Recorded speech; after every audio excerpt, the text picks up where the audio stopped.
Hello, hello, hello, hello, hello, gamers, goners, and agents. Welcome back to whatever this is.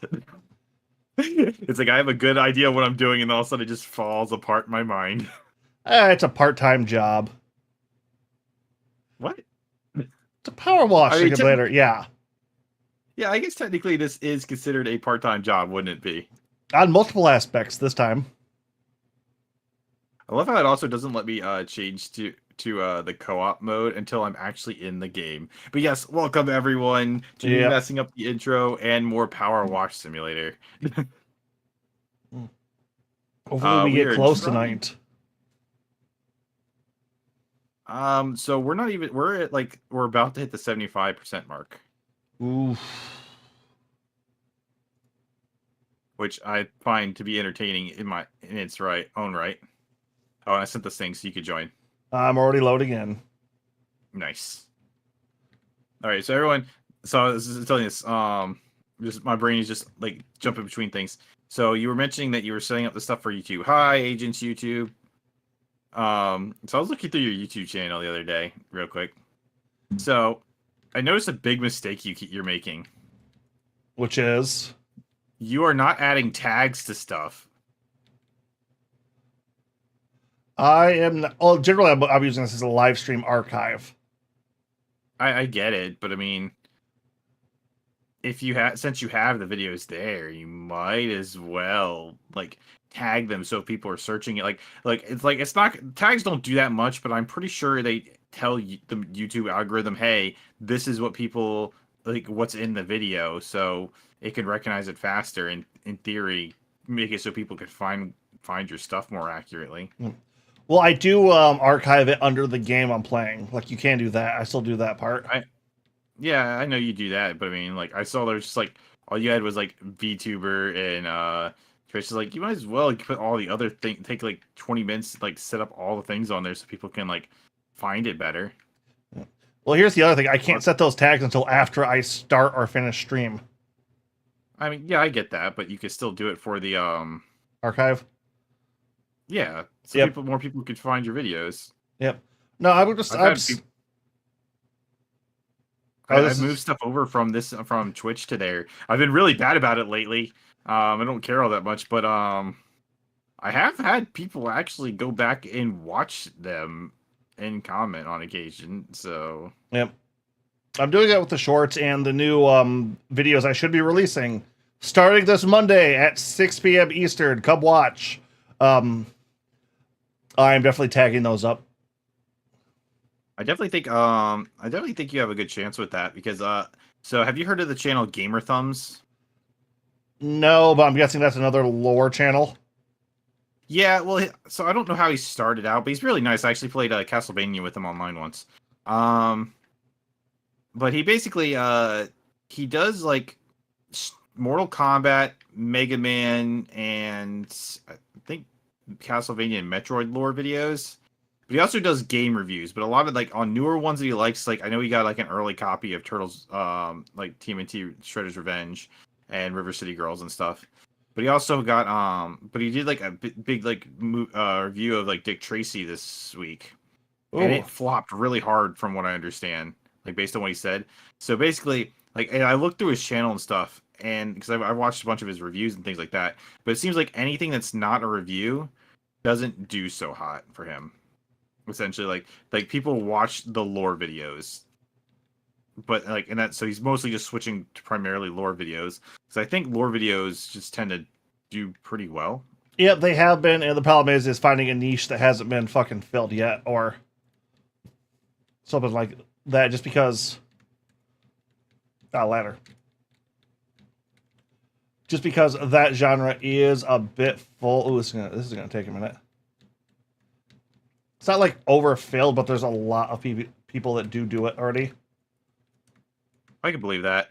I saw the problem I find with those kind of things is like I like watching, like, I don't know, I fell back into Dragon Ball Z stuff, just keeps getting recommended to me because my one friend did a Dragon Ball Z video and I've just kind of been watching a bunch ever since then. Well, the fact that Akira Toriyama just passed, so the algorithm is churning with him. Well, I was doing that a few months before it started. and before that happened, and it's just something I noticed. Like, so I saw the similar thing with Pokemon content creators. Like, there are a few like the ones who mostly just do gaming, like the professional level like tournament stuff. A lot of their content is dying between like big title releases. Yeah. So they just like make a lot of fluff and crap and stuff. I know like one Pokatuber I like watching is Loxton, and his videos essentially like they have the advantage of being like kind of like a MatPat style theory video, but it's also like he goes off of scientific stuff. So his science videos, based on Pokemon. So he does lore, Pokemon science, individual stuff. Basically, there's so many Pokemon, so many things, and it doesn't even have to be the Pokemon themselves. That it's like Yeah. he's not running out of stuff. And I remember him saying specifically, he goes, "I'm really happy that it was the Pokemon stuff that took off, and not like Mario." He says, "I don't know how I would pull this off with Mario." You could get quite a bit out of Mario, but there are franchises that are hard. It's like, I remember when I was starting my Twitch, I wanted to be a fucking like Digimon, like do Digimon games all the time. I am hitting the bottom of that fucking well already. Yeah, that's why I don't. That's why I didn't want to do like a pure video. Like so, like Digimon World is like my top performing video, or Digimon World 3. Yeah, and it's like ironically the most subscribers I've gotten has actually been from Carnival, not Digimon World 3, but Digimon World 3 is the next one. But well, the horror franchises tend to stick together pretty hard. yeah, I've heard that actually from other sources as well. But the general concept being that someone's like, well, you should like the Digimon like has a good community, like it's good, you could get a lot of views. Like, yeah, but I think there's only like 11 Digimon games. There are Maybe a 12. lot, but then you get into the Japanese exclusives and fan translations, and so many of them suck. Like, Yeah. like we both like. You've played through Digimon World 3. I've played through Digimon World 3. If you don't have Digimon nostalgia, I wouldn't recommend that game to anybody. Yeah, I mean, like I could see even non-Digimon fans. If you're an RPG fan, I could see you still enjoying that game. I don't even. If you're not an RPG fan, then no. The thing is, though, it's like there are so many better ones to play nowadays, though. Too is the problem. It's like a game that's. I actually find that to be kind of the problem in general with when it comes to game reviews. Like, how do you tell someone to play this game when there's so many better ones out there? It's like, well, one, just because there's better ones out there doesn't mean you want to play them. You're going to vibe with them, and two, odds are they probably played them already. I mean, that could be very true. The thing is, it's when you get into like weird genres, like the like the horror community is so well niche because you don't get a lot of good horror games. Like if there's 2 a year, that community is jubilant with like shit. What are we considering a good horror game? What makes a horror game good as opposed to not good? It's not frustrating, you're not bored, you're not irritated with it generally. When the vibe you can get out of it is you were scared, you were tense, you were on the edge of your seat.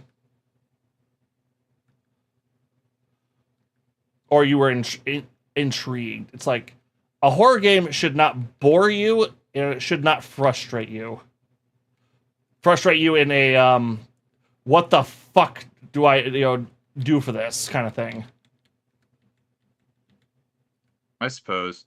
I can't say I have much experience with horror. I know, like, actually, ironically, one of I've actually randomly reviewed like a couple horror games. Yeah, I was gonna say it's like I was gonna kind of like recommend you like try one. I know it's been getting a little bit more traction lately. What's that? Ill Bleed. Ill Bleed. So I haven't played it, but I remember the Happy Video Game Nerd did a review of that a long time. That's an expensive game too. Yeah, because it's a fucking Dream Class exclusive. Like as the Dream.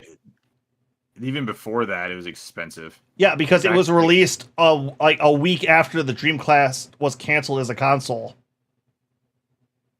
yeah, that sounds about right. And then like Uh, they were going to port it over to Xbox, and then the creator died. yeah, I think I remember. I think I remember hearing that. Yeah, I definitely hear what you're saying. It's one of those things where it's like, actually, that's always kind of been one game I want to try. I find it really hard to want to review anything that that Happy Video Game Nerd reviewed because my brain just wants to say the things that he said. No, I can If that makes understand that any sense. definitely. Yeah. The only thing I've ever done that he's done was I've done Zombies Ate My Neighbors, and I've done what was that game called? Is that one we were mentioning with the cowboys and robots? I don't know. Wad Guns. I'll take your word for it. It's that one I told you about where it's a shooter, but where you're like both you control the character and the reticle. All right, yeah, that one. Yep. Yeah, those games. Those are the only ones I could say that I've actually done that he's done, and it's just kind of like, eh. It's because he's such a big influence. It's like I just don't really Want to want tread the same. Yeah, like I said, that's the problem. Like I would love to like. If you've heard me go off on like Warhammer stuff. I would love to do that. The problem is, it's like I follow a couple channels that do that kind of stuff, and just like, yeah, there's other stuff I could do, but I just feel like I'm treading the same ground with them. The irony though being though that I think a lot of channels just tread the same ground nonstop. Oh, it's the internet, and everybody's like a lot of people have covered a lot of things. It's what's your take on it, and can you be interesting enough? Because like one of the reasons I chose the thing I like the franchise I did to start my videos on is yeah, there's a handful of people out there. Nobody does it like a discussion. Nobody like talks to a person about it. Yeah, I get that. God, like the most watched one uses an AI fucking voice. Those are so annoying. Yeah, I'm just like this. Like I don't even like the sound as the background. Like what the fuck? Even before AI became like a prominent thing, that was still annoying.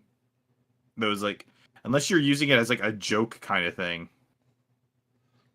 No, it was like a deadpan series. It's like, wow, did you just not want to record any of this and just typed it all up? I think that's the other problem I have too, is like I can't do scripts. It's because you can't read. Because I can't write.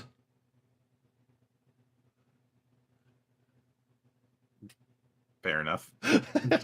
And that one took you a second, didn't it? I was sitting there thinking about it. What do you mean I can't read? I'm one of the most well-read people come on these streams. That's fair. I've read through Fate. That's not something you should brag about.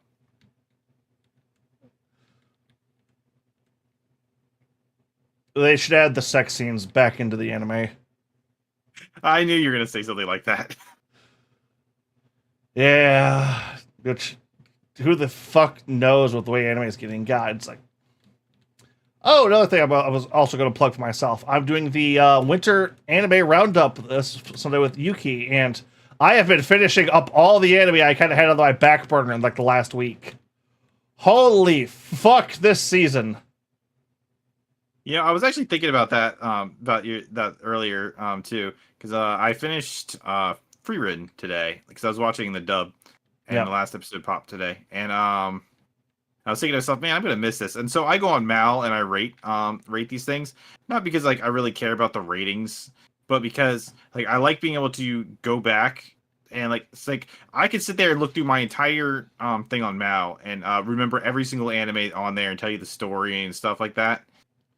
But if you ask me to like just come up like, what's all the animes you've watched? That's where I'm going to struggle. I need something specific to trigger my brain, Yep, no, I can and definitely understand that. That's kind of why I wait to binge a lot of the stuff I kind of don't care for until like just before I do the review. That way it's like they're all still like have space in my brain.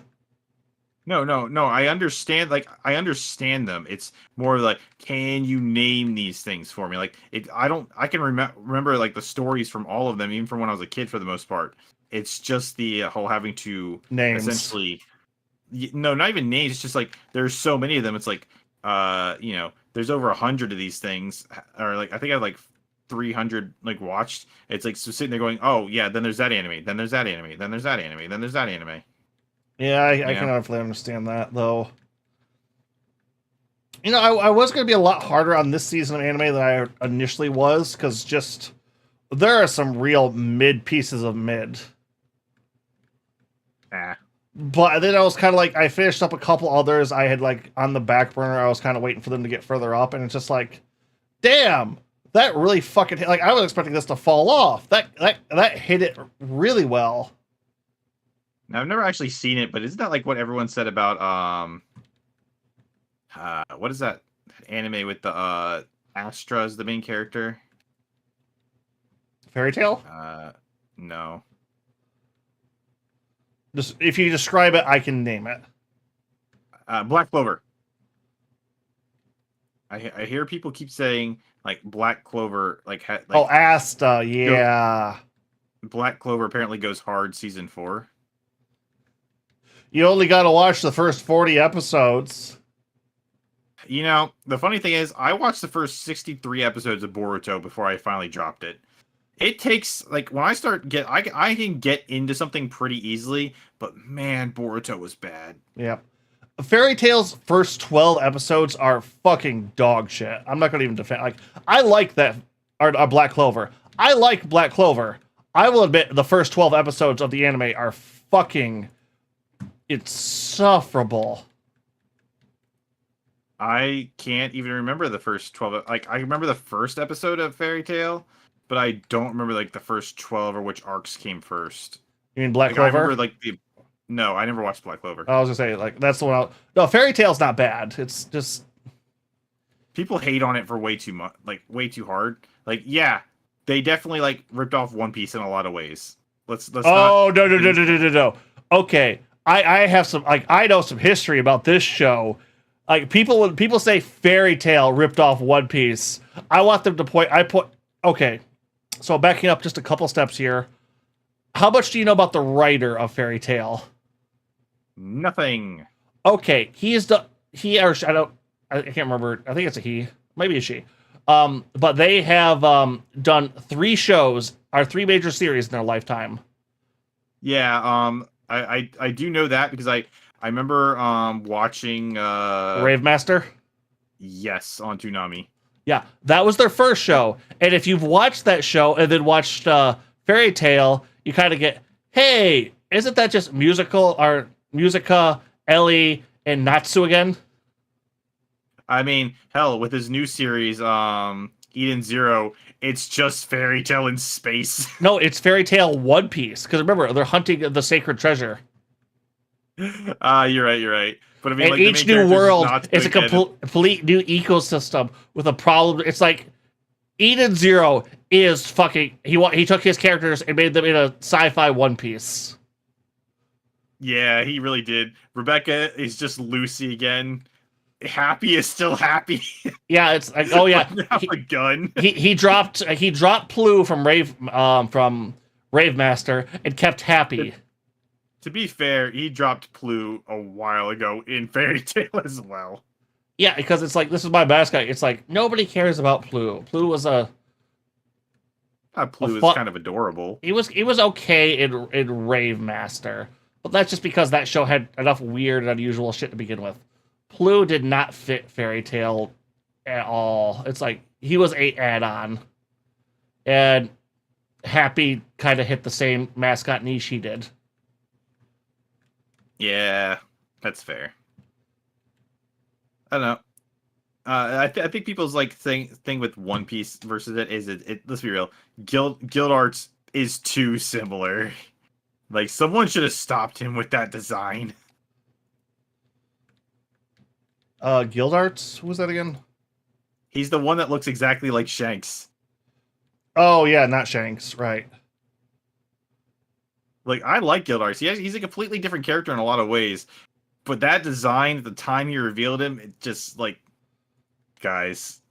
I've even seen on the Fairy Tale subreddit where everyone loves Fairy Tale. They're all like, no, no one's defending that. Yeah, no, I definitely understand that, but other than Freerun, did you because I know you watched Freerun and I know you watched Solo Leveling. Anything else that you caught? Yeah, which tomorrow the new one ends tomorrow, doesn't it? Or last one's tomorrow. For Solo Leveling? Yeah, the last episode of Solo Leveling for the season. I thought that was last week. I thought that's how they ended it.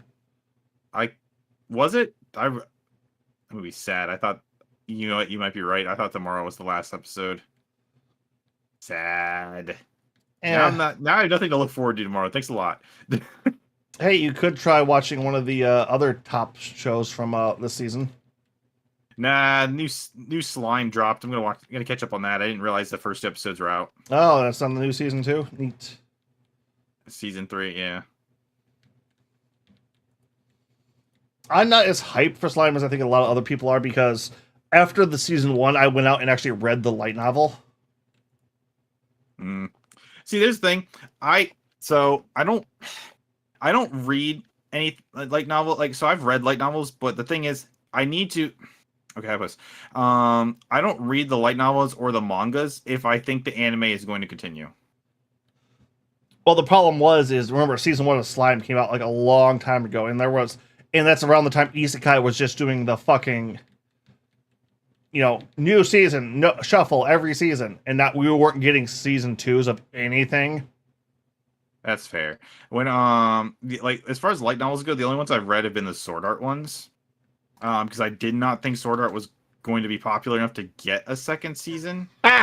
Plus, well, yeah, like I didn't. My friend just brought it to me one time. He's like, "Hey, you should watch this." No, I very much understand that. I'm just like, in the hindsight is Well, it's also the show ended like it ended. So I didn't think they were gonna bother doing any more. Yeah. So I found out that's when I found out about light novels in general. I was like, oh, this is still going as a light novel. Okay, that's when I first found out about them. So I started reading them, and so that's when I picked it up, and I read up to about where their last season ended. I know that it's still going further with the Cradle Moon, but I haven't read it because as much as I like, a lot of people really love the newest season of Sword Art. Like even the haters liked it pretty hard because it's really good. It's kind of like if Fate met Sword Art. But the general concept on it is I already knew it was going to happen, so it took out some of the stuff for me, and it made me realize things that were cut. Welcome to being a manga first person. That's why I don't be a manga first person. That's the problem. Is I am, and oh my god, like the amount of shows I've been seeing from like manga I read back in high school has been outrageous. Really? Like there's like it's like what was it? I think the Sacrificial Princess and the King of Beasts. Like I read that like depressing amount of years ago, and like I saw that get like it's beginning into it's like I like my jaw is like I read that like what they are digging deep for this shit. Although I would still rather take stuff like that than like another season of Redo a Healer, but well, it's just one of those things where I don't I actively try to avoid reading it unless I genuinely like for example, one that I'm caught up on. Well, I have one more issue to read. I'm going to read it at this point. Is Cardcaptor Sakura Clear Card. So Cardcaptor Sakura is hyper popular in Japan. So the concept that it wasn't getting a second season like baffled me because it seemed like if there was a series that was going to get it, because like this like Sakura's been marked as one of the most popular anime characters of all time. There's so much merch in Japan, and like she is beloved in Japan. So when I waited and I waited and I waited and I waited. I'm like, it took them 4 years. No, I think even longer to announce the second half of Clear Card. So I was just under the impression that it wasn't going to happen. So I just decided to read ahead, and then even after I was reading ahead in the series, the manga's like I think got one. I think it's ended, but it might not. It has like one left after this. So I genuinely like they just announced like last year on April 1st, no less, but April 1st in Japan, which isn't April Fool's. They like to do That, big announcements on April 1st either way, and I think they're just fucking with us, honestly. well, so in this particular case, Sakura's birthday is also April 1st. So Oh. there's double meaning there. But they announced that there is a second season coming. It's marked everywhere, but they still haven't actually announced a day when it's going to happen. So we're like the general thought is it's supposed to be this year, but we have heard nothing. So it's definitely not going to be summer. So it's just like I don't know when we're getting the next Clear Card. So it's like I'm just going to finish reading it. Oh, The other one I didn't read. The other one I read was like Comey because I didn't think it just seemed like they just kept skipping over Comey. So I was like, all right, I keep seeing a million memes about Comey. I'm going to read Comey. And it's so good. And now I'm like the anime is just like the anime is good, but it's not as good. You know what I mean? Yep. It's not even like because it's bad or anything. It's just the author really likes to take advantage of the medium of it being on paper, which is like the animation can't do those things the same way that a paper can. So like it's just like, and they didn't like replace it with something that only animation can do to make up for it. So yep. All right, what the fuck do we have left here? the canopy is one of the ones. Canopy trim. I'm having a hard time finding it. Oh, this middle part right here. Yeah, this thing's also pretty bad. Oh, one thing I was gonna say, this is probably going to be one of the hit, but it's probably gonna be slept on for like maybe the first couple of weeks while it comes out. Kaiju number 8. I think I've heard about that. Yeah, like keep your eye like Gong. No, wait, is it Gong? Like the main guy from Trash Taste, or I shouldn't say main guy, like the most popular guy from Trash Taste. Oh, Gigak. Gigak, yeah. Like it was either him or Super iPad. Probably both are actually, because it's both right up their alley. They both did like a breakdown, like web series they want to see made into manga or made into an anime, and that was like one of their top 3. The other two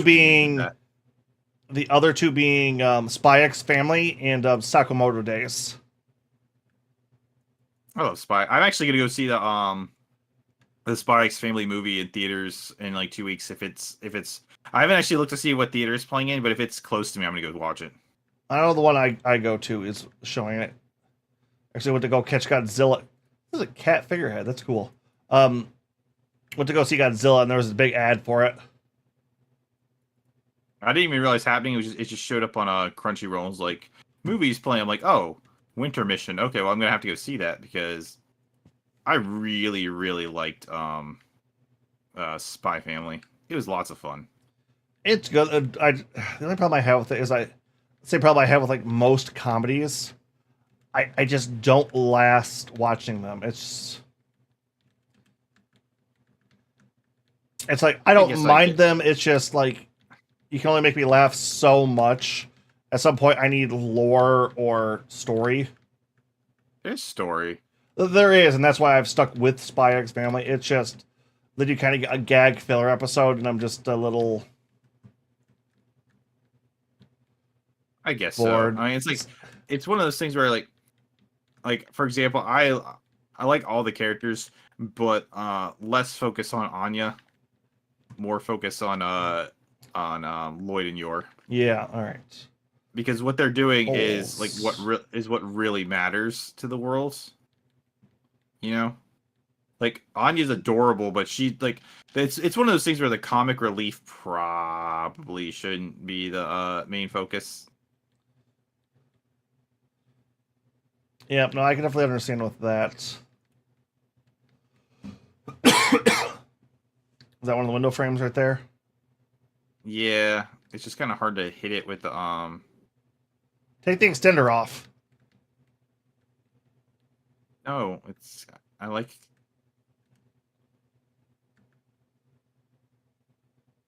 All right, so fair leads and cleats. What the heck is a cleat? Type of shoe. Shut up. What is a cleat to a boat? Hmm.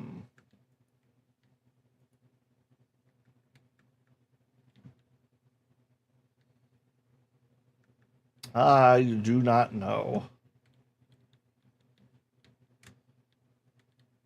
That's why I have like like I run around with like the biggest sprayer and see if I can't get the little thing to pop up on my thing saying, "Hey, this is what the little like parts so I could see what it is."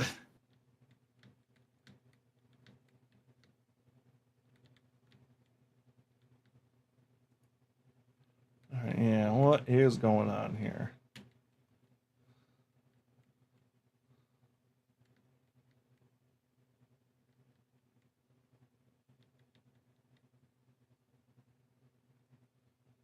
Oop.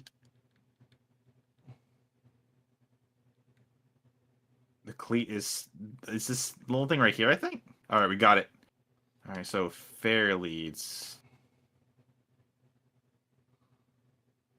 What the heck's a fair lead? Yeah, I guess it goes mine on that one.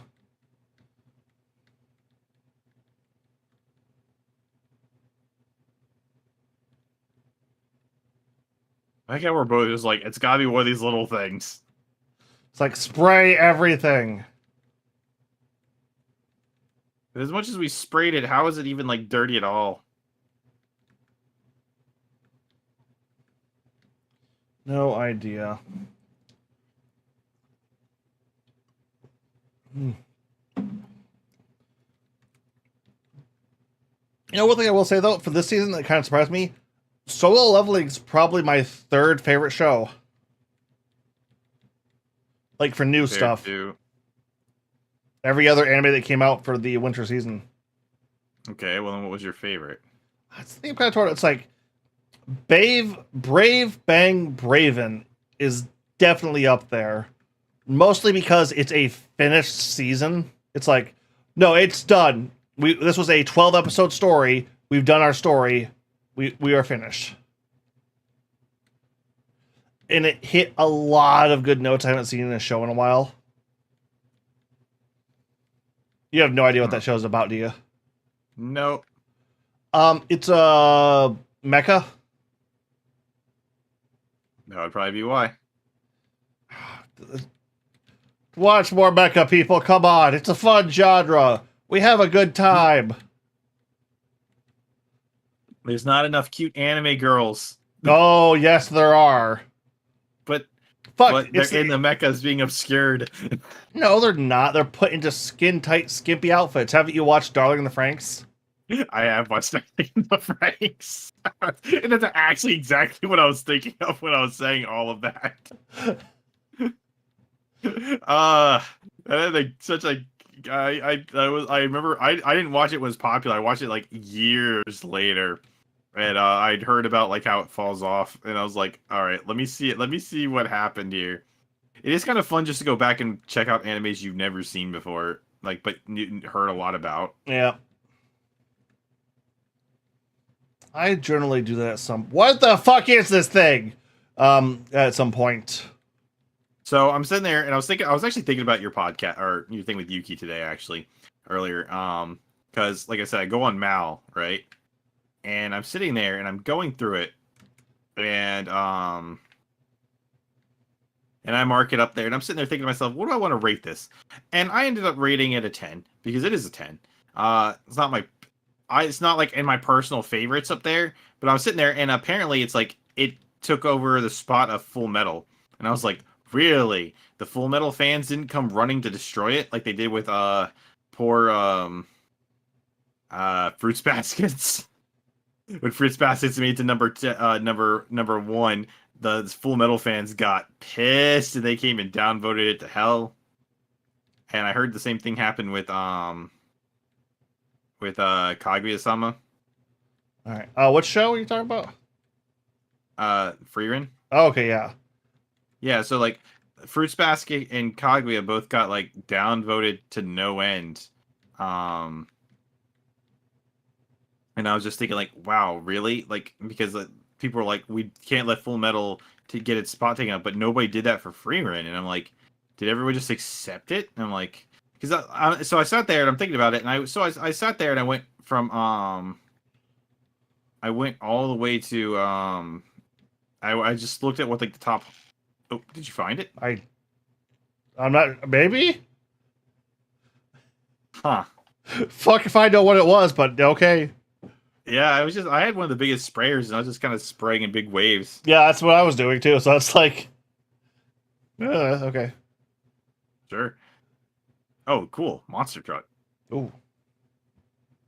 But yeah, so I'm sitting there, and so I decided to start looking through them all. I definitely don't like exactly how they go about it on Mal.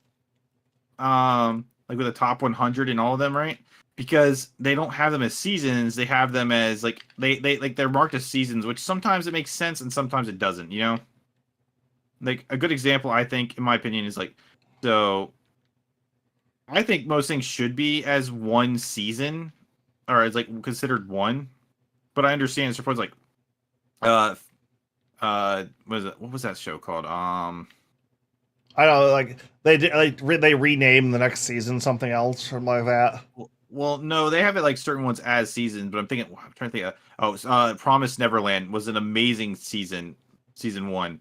Promise Neverland 2, the second season is absolute dumpster fire. Oh yeah, I read. So it's like one of I those had read the entire manga on that before I like, and then watched season 1, I was so fucking hyped for season 2, and then like yeah, it came out and I it don't was usually just like I don't usually watch horror stuff either. So I was like, but yeah, it was really good. So I'm like, okay. And then it's like, I saw where it was. It was like somewhere in the upper, like in the 200s for Mal. But like for season 1 was marked higher, obviously. But it's like, should it be seen as should it be voted as one season or should it be multiple seasons? You know what I mean? I like Mother's Basement's response to that. There is no season 2.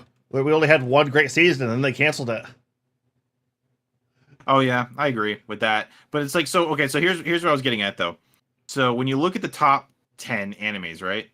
On Yeah. Mal, 4 slots are held by Gintama. and It's like I'm fine with that. But it's like shouldn't they be like, I don't know, like shouldn't it just be Gintama? Oh, that's I I never actually watched Gintama. It's one of the seeing it up there makes me want to check it out. But like when I'm going through the list, like there's like 20 or 30 different Gintama markers from different movies to seasons to things like that, and I'm just thinking like, so some of these are so good that they're at the point of being considered the third best anime of all time, but then some of the movies and stuff like that are up in the 300s, and some of the other seasons are like at 50 or 60. It's like it's one of those things, you know? Yeah. Like Attack on Titan, one of the seasons, like season 3 or 4 is up there in the top 10, but then season 1 is like somewhere at like number like 50. And it's like it's all one story. Yeah, I can see where your point comes. It's just one of those things where it's like it's hard to say because then like like, should it be so One Piece is marked at number 51, right? Yeah. And One Piece obviously is one of the best, but it's also not finished. So and it's still ongoing, and the endings can make or break something in my like depending on who you are. Oh, like I've had people argue against that for me, and I'm like, no, I've had plenty of shows that have either fucked the ending so hard it ruins it, or like the ending landed so perfectly it kind of made up for the whole fucking show. Well, I mean, it's pretty universally considered that the best ending in any anime ever is Code Geass. Like it has like it's not even just about being anime, it just has like the best ending of all time. But the rest of it, like that's my favorite anime. So I'm like, I'm going to defend it. But I have heard people say, yeah, it's that ending just make like it skyrockets it up there where before it would have been like, it's still really great anime all the way around, but that amazing ending is what sold it for a lot of people. Yep. One thing I've never quite gotten, it's like I follow like a lot of Team 4 stars, like side stuff. They hate that anime. Do they? Like collectively, like it's like, oh, the writing's so fucking bad. It's like, I mean, they're wrong, but they're entitled to their opinions. Yeah, I don't really care. You want to throw two things at me that'll get me to love your series? Throw giant robots and throw me a villainous hero perspective. Yeah, he's that. So I don't really that part doesn't matter to me. But his character, like the fact that like after when he saw his victims the first time, he threw up afterwards. It's like, oh, so like when he had time to really process what he had just done. Yeah, it's like, yeah, he's not a serial killer, but it's yeah, he's a very complex character, and he's really like interesting. I'm really surprised that they don't like it. It's like, because I've watched a lot of them talking about like Dragon Ball Z and stuff like that. It's like, it's not like the writing in Dragon Ball Z is good at all. Like, I love Dragon Ball and everything Dragon Ball Z, but their writing sucks. The undercarriage on this is gonna suck.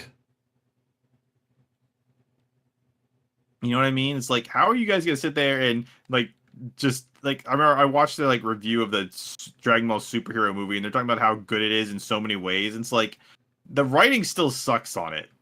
Like, all Dragon Ball writing sucks because they put themselves in a corner where it's just like, really? Yeah, I can kind of understand that, though. I loved how Code Geass tried to have spin-offs and continuations for so fucking long. I actually went to see the movie that takes place after it. I actually saw. Is that any good? I haven't watched that movie. It is, but it has. Okay, so hold on. Did you watch Code Geass sub or dub? Both. Okay, so I've only watched it dubbed because like I caught it on Adult Swim originally. So there's a few things that are worth noting about that. One, have you watched the other Code Geass movies? The movies that like shorten everything up? Yes. No, I did not watch those. Okay, so I ended up buying those like steelbook and everything. They abridged the show, right? Yeah. The new movie is based on the abridged version. Where, like, for spoilers, anyone who's watching, Shirley doesn't die in the abridged versions. Oh, so anime only fans, like regular anime, like that must have been confusing as fuck. Yeah, well, so the funny thing is, when I walked out of the theater, someone was asking that question. They're like, "Why is Shirley like she died?" And I stopped. I heard them say it, so I stopped the person. I was like, They're based on this movie. Shirley didn't die in the movies." So technically speaking, you can consider that movie a different continuity since they have they're different continuities essentially, like the same story, just abridged essentially. Yeah. No, it's like so, but like I said, they tried. They once Code Geass ended and like the sales spiked, they were doing everything they can to try to reboot the series or keep it going, and it's just like, yeah, it doesn't work. Well, actually, so the way they bring Lelouch back is actually in the new movies is actually really cool, and I liked it a lot. But my biggest problem was Johnny Young Bosch, unfortunately. So basically, one of the concepts for Lelouch in that movie is that he basically considers his work done. Like, it's like, I did what I set out to do. If you fuck it up from here, that's your problem. No, that's not his thought. His thought is he's not supposed to exist in the world anymore. So he basically doesn't want to try. He feels like he shouldn't be here. And so he's trying to like not interfere, and he's being humble and stuff like that. And I thought at first that's how Johnny Young Bosch was playing him, but essentially, like, C2 brings him out of that funk and was like, no, you're joining you're getting in this. And eventually, like, Lelouch goes, he basically wakes up, and then he goes, yeah, it's basically time to kick ass. So he starts Lelouching all over, like, doing what he Lelouching. does. Yeah, but the problem is, Johnny Young Bosch, like, clearly, like, this isn't just his fault. The director should have stepped up. You know what I mean? even like doesn't matter what it is. Like if you know someone can do a good job and they don't, it's usually the director's fault, honestly. It's like people like I like my favorite example is we all know Samuel L. Jackson's a really good actor, but he wasn't exactly that good in Star Wars. And but that's like so that means his direction wasn't that good. You know what I mean? Yeah, well, that's also the weird thing about Star Wars. Like anyone that came out of that movie to do something else was good after that. Yeah. So I mean, the general concept on that is just that. So that's a direction issue. You know what I mean? So no one like Johnny Rush just doesn't sound as impactful in the movie as he does in the animes. Like he's missing that flair, his flair for dramatics, and I think that's the only thing that really hurts it. But I actually like the villain is actually really cool. Their concept is really cool. Their character is really cool. Um, it's a little weird when you think about like they're basically like a small nation that Britannia has never been able to conquer, but they're very like kind of just doing their own thing. But now that Britannia's gone, they're kind of like they're basically about to start a war because they want something specific and they're trying to get it.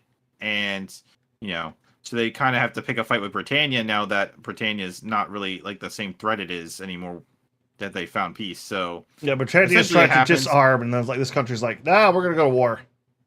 No, this is a really small country, but they have a lot of like scientific military, and of course they make the mistake of kidnapping Nonnally as a hostage. It's like, oh yeah, no, this peace cripple. Let's go with her.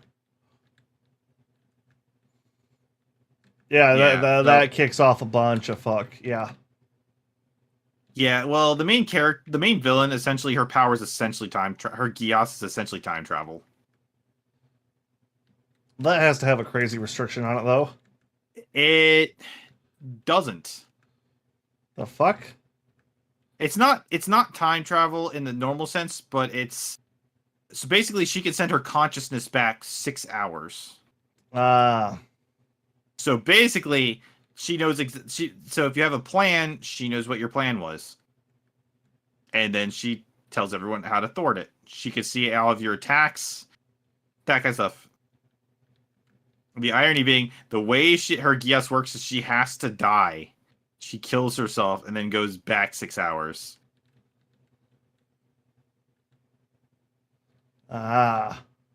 So Lelouch essentially has to figure out how to not kill her? Beat some.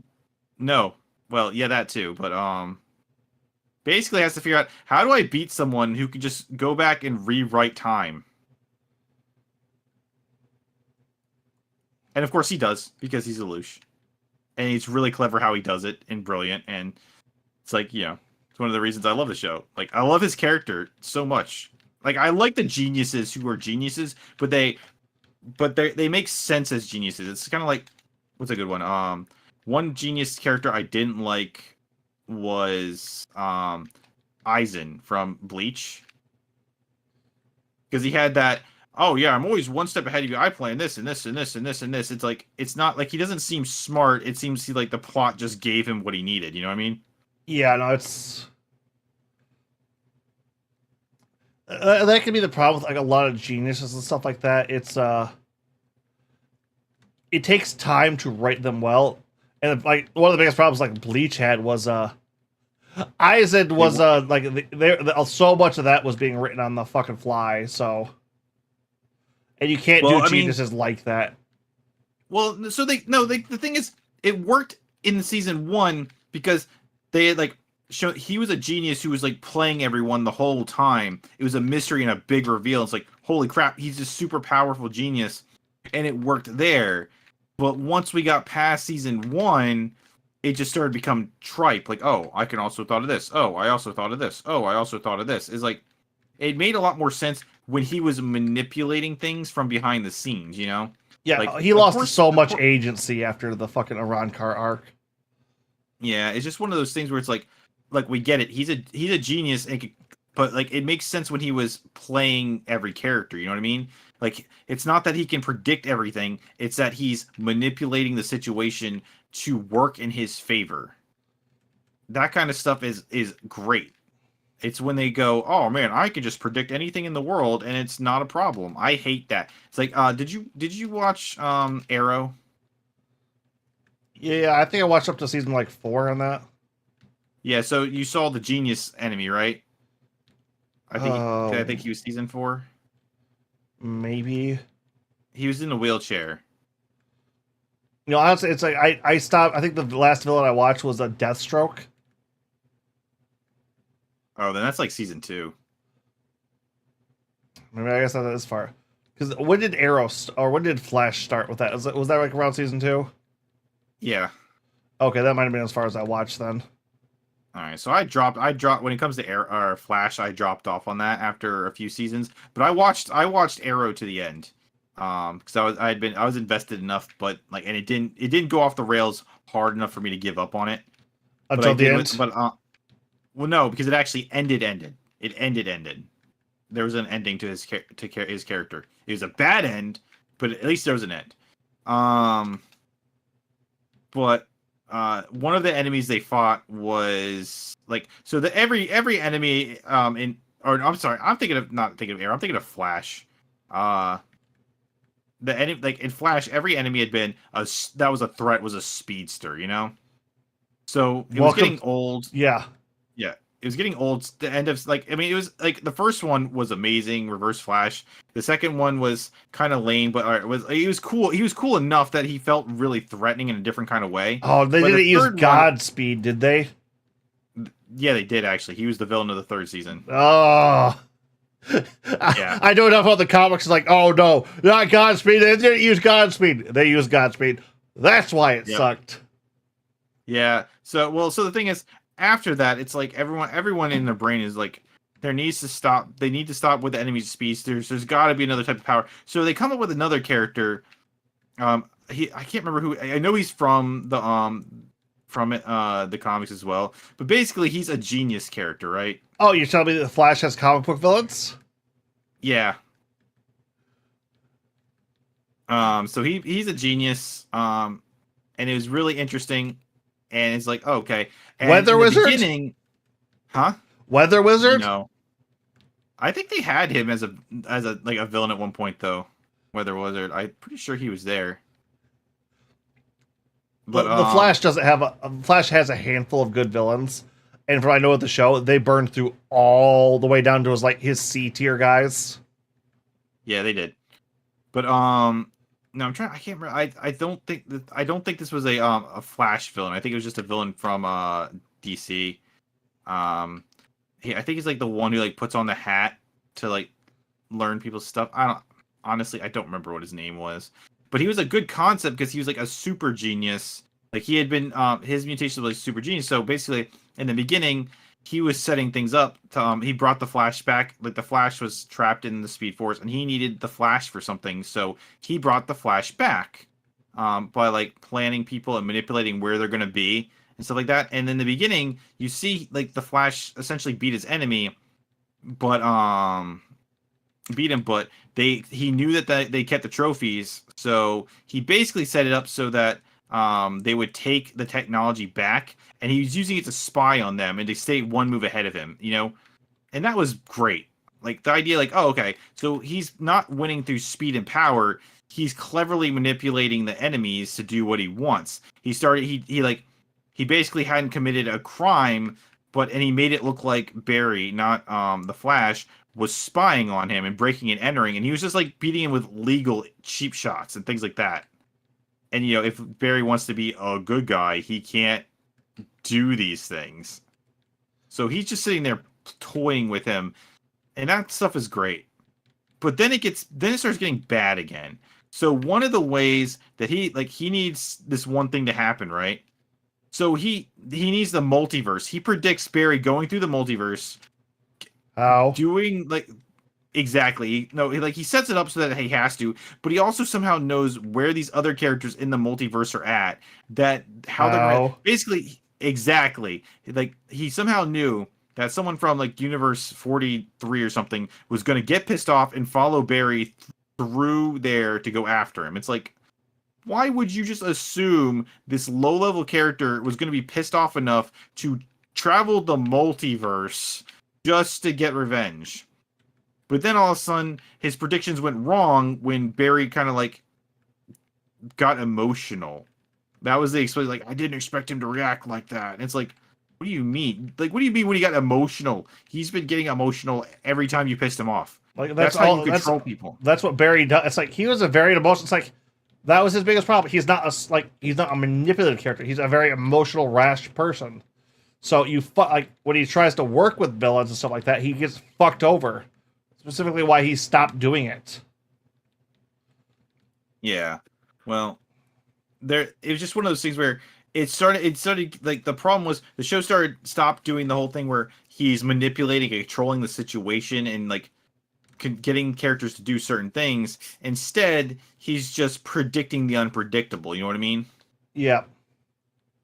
Like, I know one of the ones he had said on there, like when he knew that they were going to give him a name, like, you know, the villains were a name when he was spying on them. He goes, well, there was a 78% chance they were going to name me that, but then he goes, there was like a 30% chance it was going to be this one, so I'm happy it wasn't that. You know, like the general concept was he would weigh 10, like he was supposed to be so smart that he'd weigh over 100,000 different possibilities and narrow them down to what was most likely going to be the case. And I'm like, okay, that's a good villain scenario.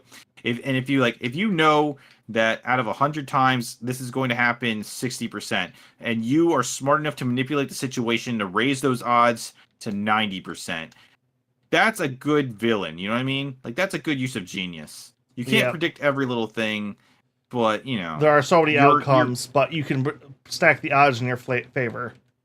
Yeah, that's good geniusing right there. That's also how you play poker. Yeah, well, that's good design. I like that. When they start doing, I planned for this, and I did this, and I did this. Like, you can't have known the characters were going to do this, especially when you weren't even there.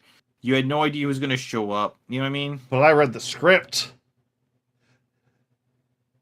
I do kind of enjoy. I enjoy and stuff when characters say that. Like in a bridge series, how did you know that was going to happen? I read the script.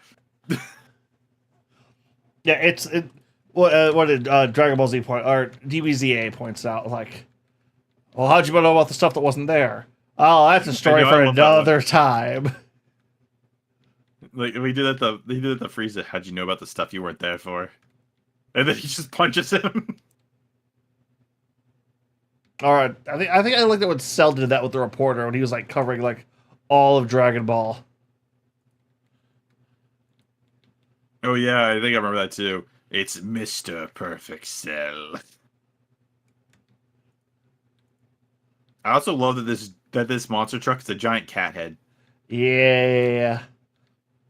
I was like, I put that like on the boat too. It's like it also had like a cat theme going. Yeah, but this is a little overkill. It's the internet. They know who their audiences are. Good on them. All right, so I just hit something that showed me. Especially considering these things little health bars. I just hit one, and I can't find it again. I'm switching to wides just to start getting more of this stuff because it's all little stuff now. That's usually how it goes. That's what I'm doing now too, but I'm like, where is it? Although, speaking of the internet and things that are going absolutely fucking bonkers, so I said Solo Leveling was probably my third favorite show. Oh, they announced the second season of that, by the way. Yeah, I'm gonna watch that definitely. I've read the manhwa, but it's like it's good. Like the anime, especially if they maintain the quality, it's good. But my number two, and like I knew I was gonna kind of enjoy it for what it was, but it surprised me in how much I generally liked it. Gushing over Magical Girls. Oh yeah, all I saw were the memes. They're all well deserved, and they're only getting worse as the show's ended.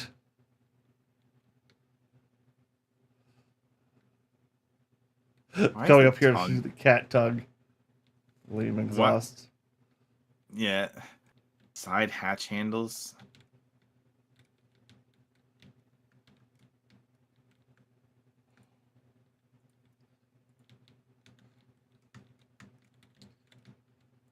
Flame exhaust. There we go. See, it's so much easier when we know what the items are. Yeah.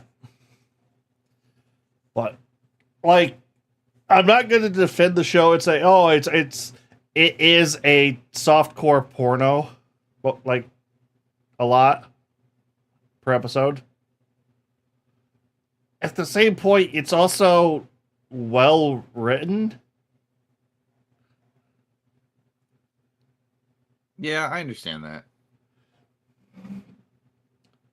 Trying to see if there's anything like we still need to buy. Only a few upgrades for like the big one. I think I have all of them.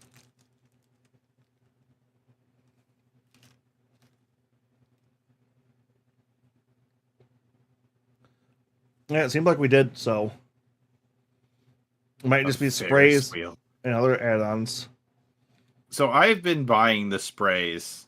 I've been using the sprays depending on certain things. Oh, fuck.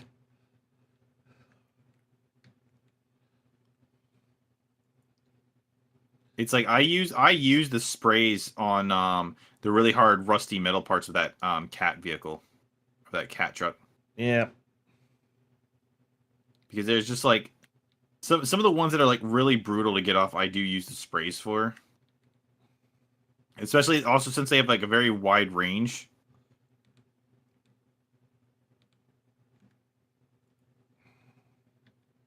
Like, what the hell happened to this amusement park? Yeah.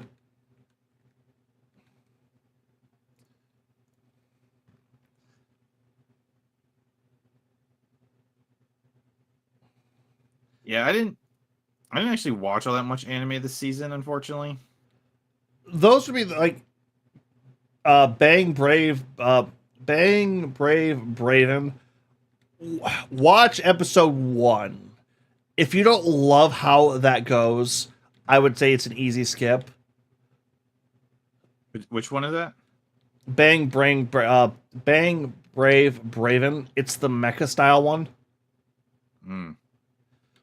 And I know a lot of people have like looked at that. It's like, oh, that just looks like basic mecha. Watch Well, what? It's never been about that. Like I can get into a lot of different stories. It's one of those things where it's like, I've been doing a lot more stuff lately, so I haven't had as much time to watch things. So having like a more chill season has been a little convenient for me. Yeah. With like, but this new season has the new Konosuba. It has freaking it has like slime. It just has a lot of stuff that I want to watch. So it's kind of like, oh, Yep. I got it. Yeah. Well, Plus, that's it's like one of those things. Yeah, the season like I had to just kind of. It's what I can't remember what it was I was watching, but like when I had time to sit down, I was like, I'm gonna watch this. If I can binge it, I end up doing that, and then there goes my day. well, that's the other reason I kind of recommended it to you. It's 12 episodes and it's done. Like there is no extra season or anything like that. It's just 12 episodes and finished. Complete story. I see.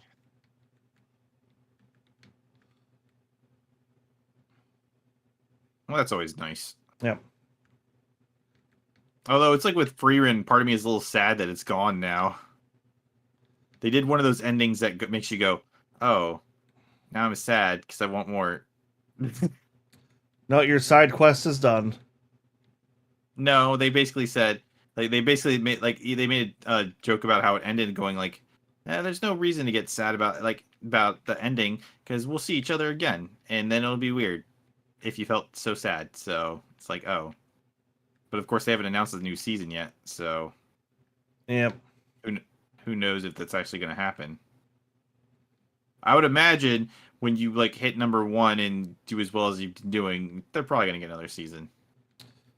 Well, I know that one's based off a manga, so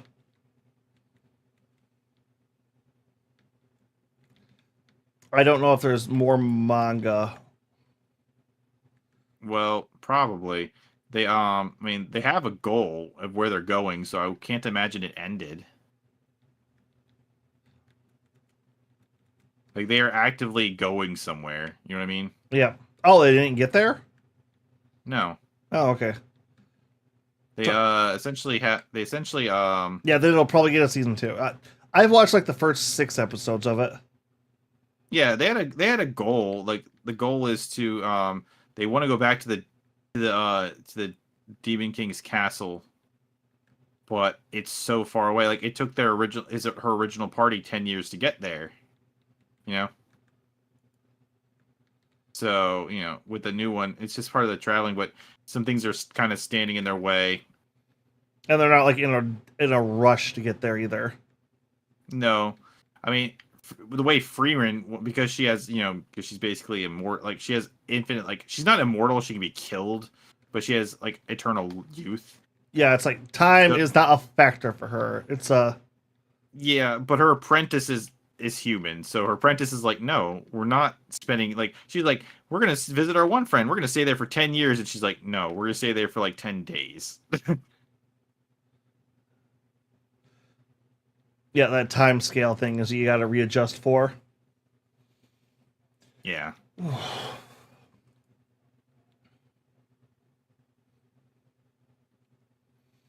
It's just something I was thinking about, like when like seeing that like that took the #1 spot from Full Metal, and I'm sitting there thinking to myself, is this a better anime than Full Metal? And the thing about that is, it's really hard to say because there's a point where it's like, what are you looking for in an anime? Like, are the fights like there was only like 2 major fights in the whole free run thing, and they were good. Don't get me wrong, they're animated beautifully. They didn't have to go as hard as they did. Like I think it's Studio Bones, I think was the ones doing this. They went in. But like if you're someone looking for shonen action, Free Run's not going to do it for you. Ironically, Where coming from a Fullmetal will. Bones fucking show. Huh? Ironically, coming from a Bones show. I mean, the action is amazing in there, but it's just one of those. Well, yeah. Well, no, I'm just saying like Bones normally does like shonen action. I mean, they did Cardcaptor Sakura, Like the new one or the original? the original. Or no, not Bones. I'm thinking of Madhouse. Yeah, I was gonna say it's like Bones is a fairly new studio. All right, yeah, I'm thinking of Madhouse. Yeah, no, Bones But, is known for other action anime. I think they did like Hajime no Ippo, I think was like one of their big hits for a while. I don't know what that is. It's the boxing one. Oh, okay. Which yeah, that went fucking hard, I'll give it that much. Yeah, but at the end of the day, the thing on it was it's a very how do I put this, like I think it's one of the problems with like calling something the best of all times is like I'm not watching free run for action where like obviously something like I thought a good example I was thinking about earlier, a good example of this is Demon Slayer versus free run, right? Story writing wise and character development wise, obviously Demon Slayer's got nothing on free run, but combat wise free run's got nothing on Demon Slayer, you know what I mean? Yeah, no, I know exactly what you're talking about there. The problem But I mean, is same... a lot of those sites were also made back in the day when anime wasn't quite as ubiquitous as it is now. There wasn't we didn't have seasonal anime. Yeah, but I mean, I'm just comparing two or newer stuff, and it's like, and people are like I don't think the story in Demon Slayer is bad by any means. It's just very simple. You know what I mean? Yep. Like the characters are more archetypal than they are deep, but because there has to be like, it's one of those concepts where like one of Freeman's strengths is that like they're very deep and interesting characters because they have more time to explore that. Where the characters in Demon Slayer have to fight demons and Yeah. stop the world from being killed, so they don't have as much time to like focus purely on characters. They have to find time to incorporate good fights, which is why I think like a lot of shonen doesn't have as much character development usually, because like I mean even like Full Metal has like is a 25 episode season as opposed to most like here's like 12 episodes. Yeah. So it's like, well, what do you think is better? Demon Slayer, free run? Like, well, it depends. If I want a good fight, I'm going to Demon Slayer. If I want just something chill, I'm going to free run. Yeah. Well, there's even a better example of this, right, in theaters, right, at the moment. Like, everybody's bitching about the new Godzilla, saying it's nowhere near as good as Godzilla minus one. And my general response to everyone who's making this complaint is, oh, you mean the post-traumatic stress disorder movie about the guy coming back from war and living with survivor's guilt? Has a different theme than the one where the giant lizard, German suplexes a monkey? Well, from what I understand, like I actually was watching the AVGN's review of that earlier, actually, like before we got on here. Um, like one of the weaknesses that the new one has, it's a part of like the English made new monster verse stuff, Yep. where the other one, I guess, is made by the actual people who make the Godzilla franchise. It's made by Studio Toei, but there's a lot more to it. It's like that Godzilla was supposed to be like a serious drama piece. It's like Godzilla is a stand-in for the horrors of war. Yeah. And it's like the new Godzilla and like the Godzilla versus Kong, New Empire is a hey, what if Godzilla and Kong fought a bunch of other monkeys and like another like power lizard? Yeah, I get it. But like Kong gets a robo arm and Godzilla uses the Kaioken. Kyle, what?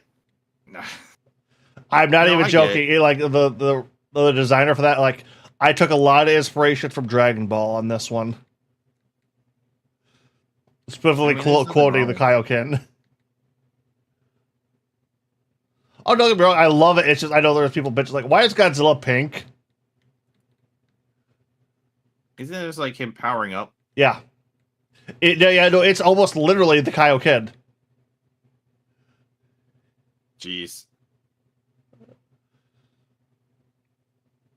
And once again, it's they're comparing it to, like I said, a war story about like a guy coming back from World War II into Japan, and it's like, no, these are going to have completely different feels. And it's like this is a series that has like the name Godzilla on both sides, and they are two completely different movies.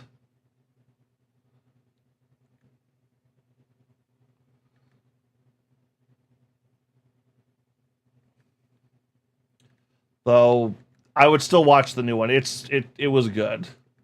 I've never seen a Godzilla movie. Really? Do I really strike you as someone who's watched Godzilla? Kinda. It feels like you could go in for like the crazy spectacle movie and dumb fun. I can do that. I just don't do it very often. It's one of those things where if I'm gonna go watch a spectacle, I want there to be other people with me, and I don't know other people around me who are gonna do that. So it's like I don't bother. Yeah, no, I dragged a bunch of my friends to go watch this with me. Yeah. So, man, I can't even get most people I know to like do anything that doesn't require effort. So I don't bother. I don't even try. Yeah, don't show any effort. That's the way to get people to do it. I showed effort, and I gave up after. Like, I can only try it so long. I can't do everything for everyone.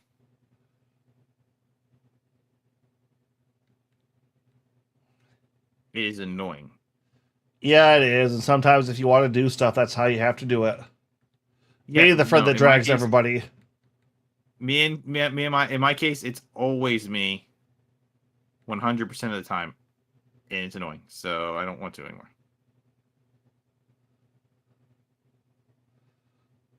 It's actually gotten to be where like my group of friends like, oh, it's another one of your show nights where you're just going to show us a bunch of crazy random bullshit, aren't you?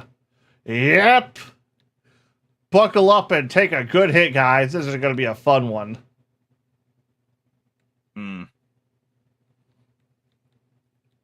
Fair enough. I was in college. We had for a while we were all doing a movie night, and we were taking like turns picking it. I don't remember why that. I think it died off when finals started. Yeah, you don't say. Well, a lot of those dumbasses failed out of college, so they don't get to sit there and pretend like that mattered.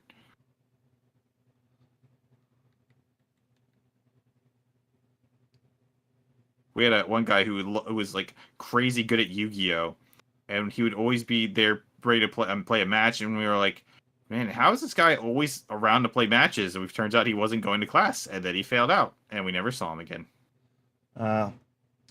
Yeah. Hey, maybe he turned pro Yu-Gi player. No, I doubt it.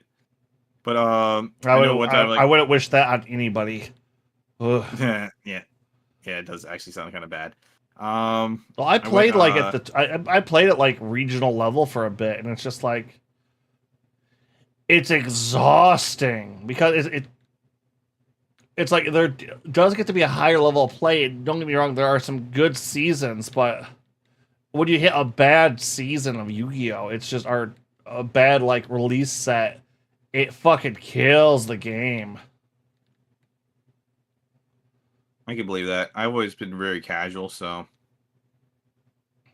Like it wasn't until I was much older that I understood that like there was something beyond casual play when it comes to like anything. I always just like because until I was in college, I had never met anyone who was like a serious player of anything.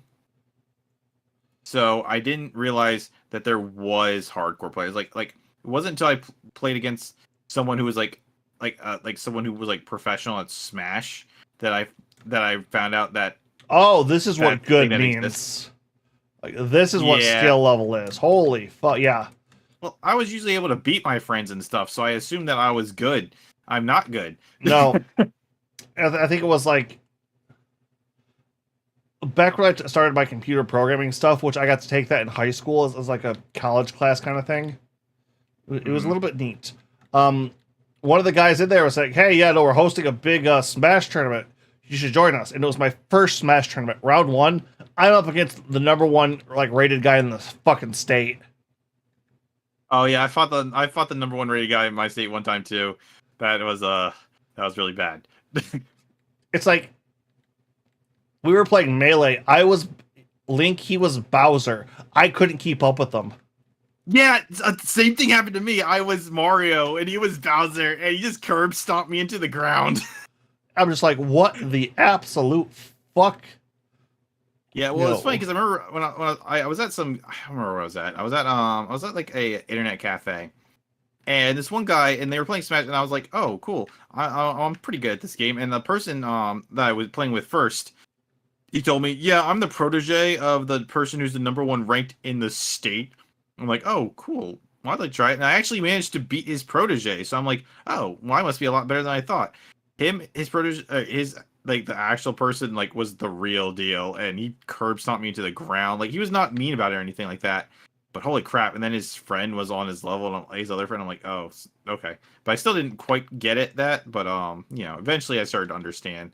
Like I had never even heard the word meta before. So I didn't know what that was. It's just like with Yu-Gi-Oh, there was at the comic book shop I played as a kid, there was a freaking college professor who'd come and play, and he'd beat me into the ground every time we played. Like he Yada locked me. Oh, that's before I knew what the Yada lock was. So, that was like it took me forever to really learn like that people play at those kind of levels and stuff like that. Yep. Which I can understand why a lot of people don't too. The problem is the mid-level is shit. Mid-level play is absolutely fucking shit. Because what do you mean?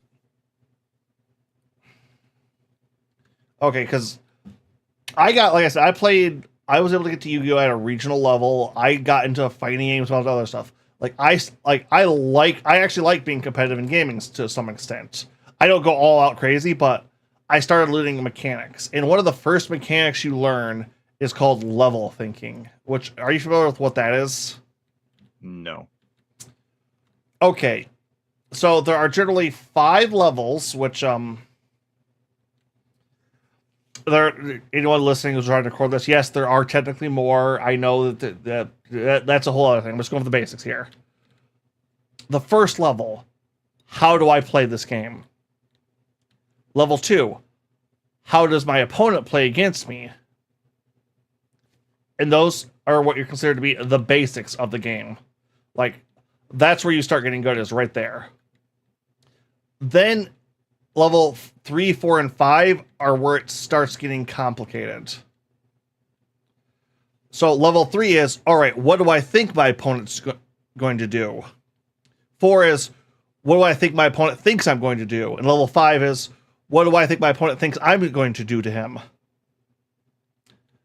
Were you just talking about fighting games, or does this apply to all of them? This applies to almost all of them. So like applies in Yu-Gi-Oh and stuff like that too. Oh, more to card, like the less reaction based it is, the more this applies. And here's the interesting, because you think you would like, oh, so you go to level 6, 7, 8 after that, right? Mm-hmm. No, you don't go. You like, while there is a high meta, which I'm not going to even discuss that bullshit. You don't go past 3, 4, and 5. Because if you're thinking at level 5, but your opponent's thinking at level 3, your opponent will beat you generally. Because you're trying to think too many steps ahead, so your opponent who's taking the more basic strategy will generally beat you out. Because you're trying to counter moves they're not actually going to do, so they're going to play more efficiently than you. So 3 loses to 4, 4 loses to 5, 5 loses to 3. Yeah, I've always kind of felt like I've watched meta play and stuff like that, and I've always really enjoyed watching it. But I've also always felt like it kind of kills some of the spark of the game. Like the concept that, this character is always going to beat this character or something like that. Well, okay, this is watching, go ahead. Finish your thought. Well, we were playing. We played tournaments and Brawl all the time, like Melee and then Brawl. And the top person, was one of the best, and the bottom person, obviously top person, bottom person. The top person couldn't overcome the worst person's Meta Knight when he was using the I think it was Captain Falcon was the bottom character at the time. Like, the concept that the character is so much better than the skill. But it's like I feel like you kind of want to be playing the characters you enjoy. Right? I know that when it comes to Yu-Gi-Oh, people top players still want to play the fun, silly decks, and they do. But it's just not. I don't know. Feels like it's just not as fun sometimes, especially if you're playing online and people start whining at you why aren't you playing the meta? It's like, shut up. That's around the mid level. Those are generally the mid level players. It's just like, fucking shit. Why are you running that card? It's like, that's where I say the mid level is, because a beginner is somebody who's getting into it, is somebody who's got level 1 and 2 under their belt and now understands the mechanics of the game. The mid level player is someone who only thinks either level 3, 4, maybe even 5. But doesn't understand that there's a balance between all 3 of them. Yeah, that would be me. So I pick up on games pretty fast, I think. I am definitely but I never bother to think about it at the level you guys are. I usually still like to just try and have fun. Well, that's where I have fun with it is you're taking the tools of this game and you're playing them against each other at a level. It's like, oh, I'm going to do this, but because I think he's going to do this, so he's going to do this against me. Once again, it comes back down to that villain art genius aspect. Yeah, I understand it. I always just I'm always going to be stuck in mid, because part of me is just I just want to play. I want to play. It's you played against my Dolces. I didn't make that deck initially. My friend had made it for me with some of the cards, and I just had it real life, so I just did it in the game. Yeah. And it wasn't until I started really watching some higher level Yu-Gi-Oh players that I started understanding how the game really truly works. But I don't feel like catching up, and I kind of just trying to see if I can do something to make Madolches better and fight in the meta, as opposed to trying to get a bunch of new archetypes and cards. And then when I go do I like this archetype? One I can't remember which one I was playing. I was trying out it's annoying, I haven't turned on Duel Master and whatever time, but so I missed out on a lot of promotion stuff. But I wanted to learn Wind Witch, not Wind Witches, what's that other witch one? Witchcrafter. And it's just like Which I just like trying to what? oh yeah, is that the one that like they summon a bunch of other witches all the time? Yeah, pretty much. But they have like it's one where they keep like recycling their spells, but they can like they recycle all their spells at the end of the Oh turn. yeah, I know that deck. Yeah, I remember them. I like them. They're fun. I never like played them. I didn't play them enough to get good at them. Just like I didn't play Dragon Maid enough to get good at it because like I didn't like Dragon Link. I like Dragon Maid. Dragon Link is what I got. Actually, I made it to Diamond. I think Dragon Link's what got me there, if I remember correctly.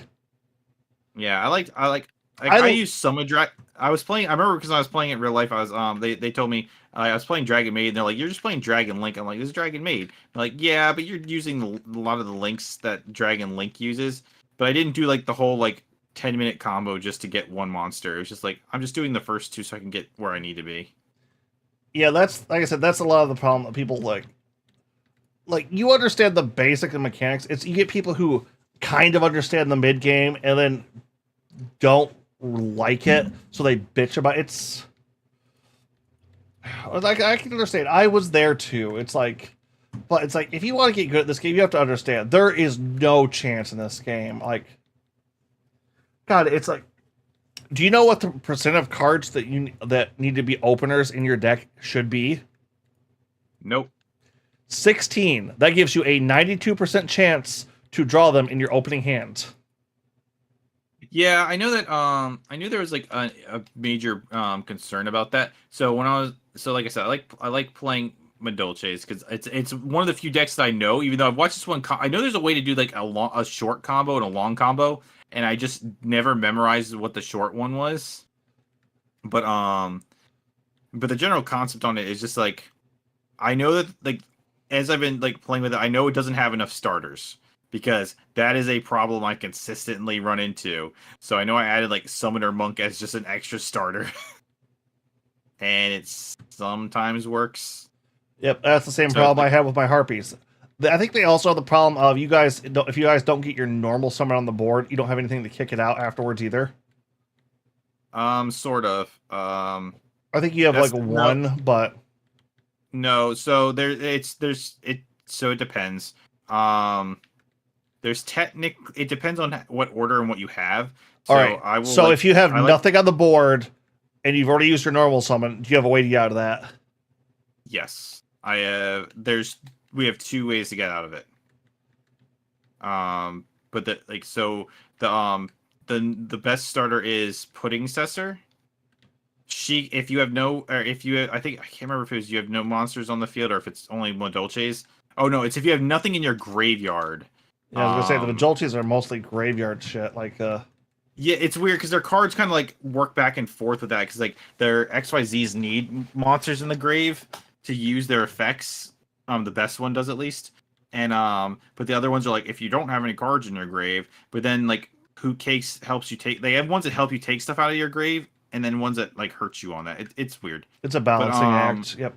It is because like the thing is, if the way they balance Pudding Cessor, if they didn't, people would have sided her into their deck in a heartbeat. If she didn't have the limitations, she would be a staple because she's like a 2-card. She's a 1-card Queen Tiramisu who can spin 2 cards on the field. Yep. At the cost of a grave, and she puts stuff back into at the cost of putting stuff back into your deck. Yeah, yep. she's a boss monster that absolutely has to be tailored to be only in Madolches, or she's busted. Yeah, but she's not. She's balanced. She's balanced because of She's in Madolches. Yep, that's kind of the problem I've been having with you. It's like people were bitching about the power creep for a while, but God, it feels like it's getting even more. Like it's still going up, but it's like there are so many like 1-card combo triple negates summon like a 3K monster now. It's like, yeah, it's like okay, Konami. When 1 card can win you the game if your opponent doesn't have the counter to it into their hand, things might be getting a little stupid here. Yeah, I think that's part of the reason. what is it called?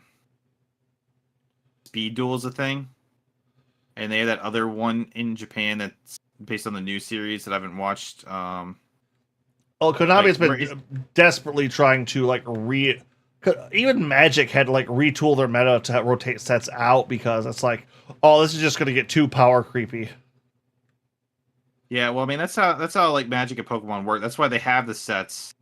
But like, so one thing I love about Yu-Gi-Oh is that you can play, you know, um, like any card from the series, and it's always really cool when people figure out like the idea that what is it called Insta Fusion. I loved that people were using like with Dragon Thunder Dragons. I love that people were using Insta Fusion to bring like freaking Thunder Fusions from the very first set of the game that were absolute trash, but all of a sudden they have a purpose now. I love that about the game. That's one of the best things. But like obviously, in order to get new cards, like you gotta like get people to buy the new ones, so they have to get stronger and stronger. They just let the power creep go too hard in Yu-Gi-Oh. Yep, they did. I'm not going to even defend that. Like, I'm a fan. I'm like, I'm not. Nope, Yu-Gi-Oh! Power creep has gotten obnoxious. I know I've heard I saw like I think it was like I watched Farfa sometimes. I don't know if you know who that is. I watch his duel against Samurai X all the time. Yeah. Well, regardless, I'm watching. No, it wasn't Farfa. It was MTV, MBTV, MBV. That one I might not know, but yeah. Yeah, well, he's one of those people in that group as well. But so I'm watching him, and he's talking about Yugi boomers and how they will complain about stuff. And I'm sitting there like thinking about it, and I am on his side to an extent. It's one of those things where like I do like how do I put this? I don't think Yu-Gi-Oh should be as slow as it was in the beginning, where people are like, "Yeah, I set and passed my turn, Dark Magician," but I don't think it should be as over. Turns should not take 20 minutes. Yeah. They should be like I think middle of the road. I think like was it like maybe 2015, 2016 Yu-Gi-Oh was probably the best, where like there's still a little bit of like it would take like 4 or 5 turns. Like you could have time to top deck things if things go wrong. Yeah. Not just that. Well, you're fucked. Like, the fact that Ash Blossom has to be a triple of in every deck or you are fucked speaks a lot for the games. Madolches don't play well with hand traps, so I don't usually have one. So I built so I was seeing that as a problem. So I changed my Madolches to just be a turn 2 board breaker style deck with things like raw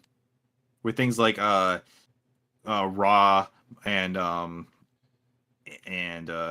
like kaijus and stuff. Yeah. So I focus and like a lot evenly matched, basically a bunch of board things that will like annihilate the board and then just let me combo off. But like you said, like Madolches can be broken pretty easily if you could stop their like they can't play through a hand traps that well. Like they can, so like the way they get through hand traps, they have two means. Putting Cessor can special summon itself, and then it special summons something else, and then it goes into its combo. And if that doesn't work, like so I can, but if I have them both in my hand, I will like use Witch first because Witch is a searcher, right? Yep. And it can search putting Cessor, and I can immediately go into like can extend the combo from there. But usually when I'm playing people, I will, if I have both of them in my hand, I'll throw Witch down first anyway, because that usually baits out the Ash. And then once they've ashed it, I'll play Pudding Cessor, because I'd rather have Pudding Cessor go off first. And Madolches also have a magic card that gives them a second normal summon. All right. It's a continuous one per turn. So and since they have a monster that also lets them search and place their spell cards when it's in the combo, it's just a good card to have. I have 2 of in the deck, I think, because if I can get the combo off, it always hits the field. So it's a good card to have. Yep, no, I can definitely understand. But like I said, that's where like when you start getting the level plays and all that stuff like that, because it's like I bounce back like on my top index, I bounce around like 2 ofs, 3 ofs, and that. It's like, all right, how many times do I need to play this in a game, or how often, how much room are my opponents going to put in their decks to get rid of cards like this? Is 2 necessary, or will I need a third? Yeah, well, that's where the problem with Madolches is that Madolches simply don't have enough support to like for me to have. They don't have enough good contenders. support. Yeah, well, half the Madolche cards are useless. Like I said, I'm a Harpies fan. You don't gotta talk to me about fucking useless. Yeah, but it's just one of those things where it's like well, I heard that they're actually getting some. They're releasing a new Madolche monster, but it's just one of those things where I think about it. And it's like, they have a lot of pack filler. Oh fuck yeah. Well, my thought is, why not just make a few basic, like, instead of a bunch of random pack filler, just make some basic cards for other archetypes. They don't have to be like necessarily good, but they might have some extra synergy. You know what I mean? They tried that for a while. It fucked them. Why? Because you get crazy Yu-Gi-Oh players that figure out 1-2 card combos that mesh really well if you build this crazy ass fucking deck with this combination of this. Basically, the meta players were so fucking good that they were figuring, like, if all the cards either weren't shit or play tested into to the ground, you would just get crazy combos. So what you're saying is, because they don't have time to play test, all the filler stuff, they have to just actively make it all crap. Yes. That's a shame. It almost makes you think that they'd just be better off if pack of cards were just like 3 cards. You know what I mean? If packs were just like here's 3 cards and there's just a good card in each one. Yeah. Well, then you'd feel ripped buying that for $11 a pack.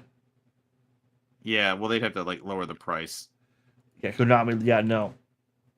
And it's the fact that they release a new set every month. Yeah, that's the problem with all cards. It's so hard to keep up with cards. Magic releases 3 sets a year. Yu-Gi-Oh releases 12. I heard that Magic was having a problem with releasing way too many sets lately, though. All right, yeah. A caveat that doesn't count for like the last 2 years, but that's just because Pokemon has that problem too. It's hard to collect them all, like unless if you're, I don't know, unless you're gonna spend a crap ton of money. Which, yeah, nope, not doing that. No. Well, my brother-in-law, like, he got back into collecting Pokemon, when it got popular again, and he showed me, like, I was thinking, like, oh, you probably don't, like, I was thinking, like, he seemed like a casual. Holy hell. No, I was wrong. He's not a casual. He went, because he's, like, rich, so he went in. Like, in. Oh, shit, so he had... Probably back, when I was doing my fucking Yu-Gi-Oh! Well, he has like the binder where you could put the card in the top loader, and then it fits in the binder. And he got like all the celebrations, and he like basically he's trying to go work backwards in 100% every set. Oh, yeah, we had the big trader at the shop I did my regular stuff at was trying to do that with Yu-Gi-Oh. So that's like, the way I organize my stuff, like I've been going through and like organize, like, cause I had a bunch of stuff that I just didn't have organized with Pokemon. I just had them sitting in things. I've been going back and putting them in binders so that they are organized by set. And I've been doing that for the last couple of months, but I only do it like for like 30 minutes a day, 4 days a week. So it's taking forever, and I haven't been buying as many cards because I just don't want to like add to what I have to put together. I'm actively trying to sell off the Magic cards I have right now. Yeah, because Magic's kind of dying in that sense. Well, but I would do that with Yu-Gi, but Yu-Gi cards to fucking depreciate so fucking quickly.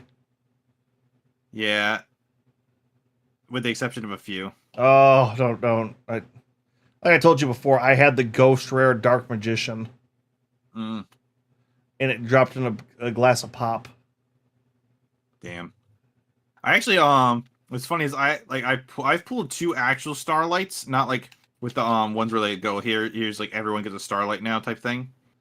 Yeah. Like I think I was going to see an anime movie. I don't remember which one. I was going to see the Kaguya-sama movie, and I stopped at the Barnes and Noble and I just bought a random pack of cards because I wanted to, and I got the Starlight Yatagarasu, Okay. which I was pretty happy about because I'd never gotten a Yata in the past, so I was like, oh, cool.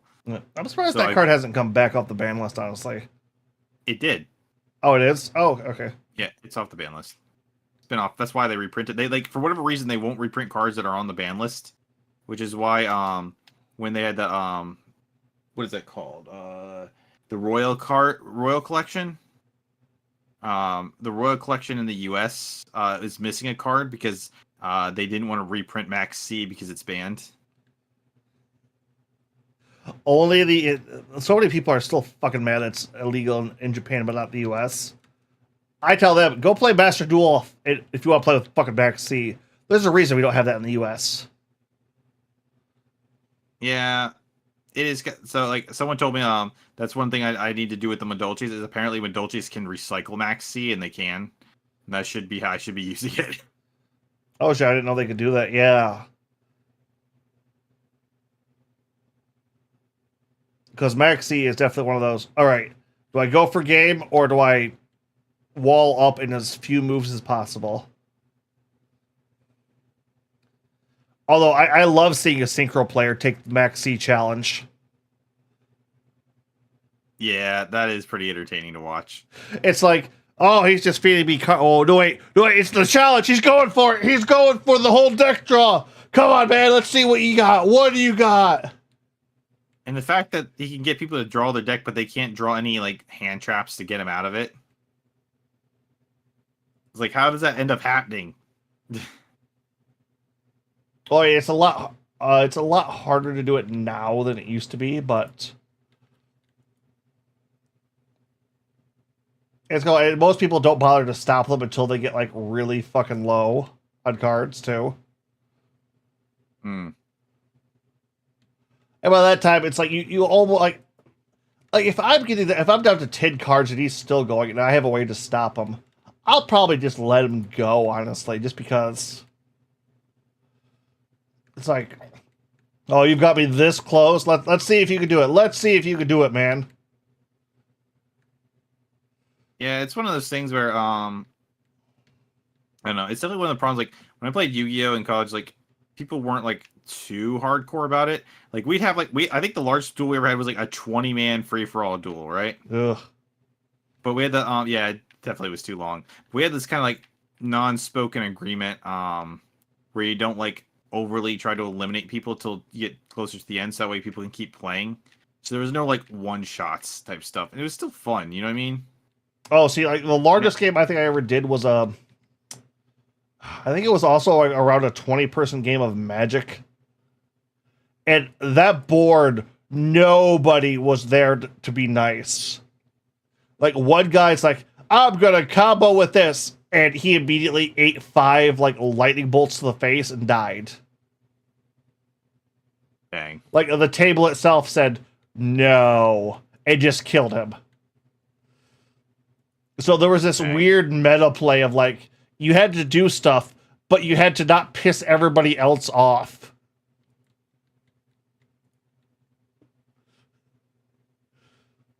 That's kind of funny in its own way. It was good, and it's like I went out, like I remember the way I went out. So it's like everybody had kind of like slowly ramping up to not get too far ahead of anybody else, because it's like everyone's got a pocket nuke and everyone's just waiting to do that. So we got to the point where big monsters were starting to hit the board on like a pretty good amount. I played it's a card called Karthus, Tyrant of June. When you play him, you take control of all dragons in play. Almost every player had at least one dragon out at that point. So it was like, oh, here's 20 dragons under your control. Before I could stand up to start grabbing them, like 4 other people just said, burn, burn, burn, burn, burn, burn, burn. I literally died the second I played them. We had something like that where we had to like decide who was gonna I had a card that like got stronger for a Yu-Gi-Oh card that got stronger for every card on the how many cards are on the field, and so it's like instead of doing like all right, whoever I'm attacking, it was like oh no, we all have like I have like 10,000 attack points now. But one thing is like in college we were all really poor, so we all kind of got we could only play so much Yu-Gi-Oh because of it. Have you ever played any of the unsets? The what? Finish your story, then I'll tell you. Well, so we all got like we couldn't afford to go buy new Yu-Gi-Oh cards. What we did was we also went to an art school, so we printed them and made our own custom decks with our own stuff. And we tried to make sure everything stayed balanced. And I it's funny thinking back to it that what we considered balanced is underpowered as hell by today's standards. Yeah. Like I made and we made our own decks. Like I had a Kingdom Hearts deck, and my one friend had like a Dragon Ball Z deck. Another one had like a Marvel deck. And like in the beginning, all my stuff were like just kind of like clones of like cards were like they weren't very creative. But once I start like after the first deck, I started getting more creative ones. Like I like have you ever read 8-Bit Theater? No. All right, well, it was a webcomic, and I had made a webcomic deck. And one of the things I had on there was Thief, because it was like the characters from like essentially from classic Final Fantasy. If I could hit you with battle damage, I can steal a card from your hand and make it mine.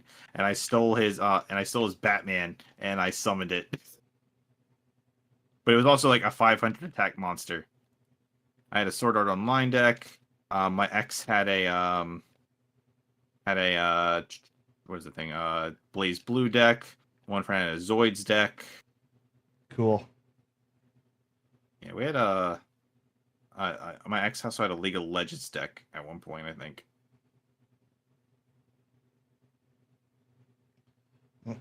All right, so there are now that they finally finished the set just recently, but there had been this because you know how Magic releases like sets in like chunks of 3, right? Well, I know now because you told me. All right, yeah, no, like every like world has like 3 sets under it, generally. So they like go to a place or go to a world, it'll have like 3 sets to its name. Okay. And one of the things they had been doing is that what's called the unsets. These are supposed to be gimmicky, fun, stupid sets. Like one of the cards in there is pay this amount of mana, point to a person, and they lose. Legally, at one of the tournaments we went into, a guy played the card, turned to the guy who had beat him in the previous round, "You lose," and he lost that game. Even though he wasn't in the game. Mm-hmm. The way the set works, that's legal. Okay, that's kind of funny.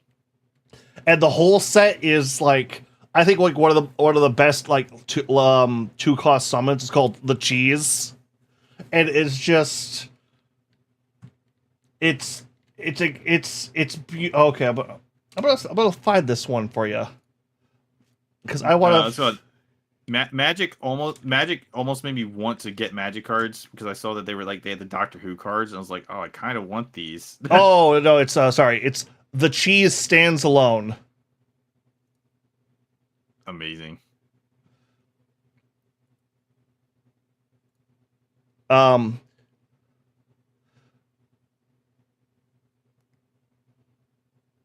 yeah, it's so what this card is. This is what this card is. Okay. If you control no cards in play other than the Cheese Stands Alone and have no cards in your hand, you win.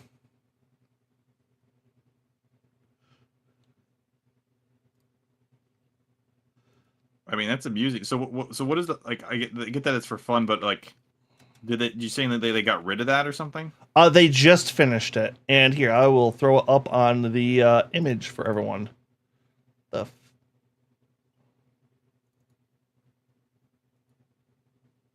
Okay, but what I mean is, what was the point of mentioning it specifically? How crazy and weird stuff they do. Like they have cards like that, And then one of the favorite ones, I think my buddy just loved to play it all the time. Ladies' Night. This card gains +1/+1 for every piece of women's clothing you're wearing.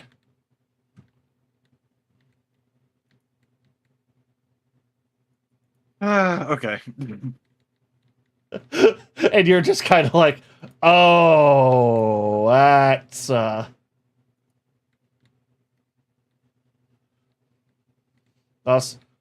Wait, you can't just count regular jeans and stuff as ladies? Yeah, I'm also wearing panties. I mean, that's dedication to the game, I guess.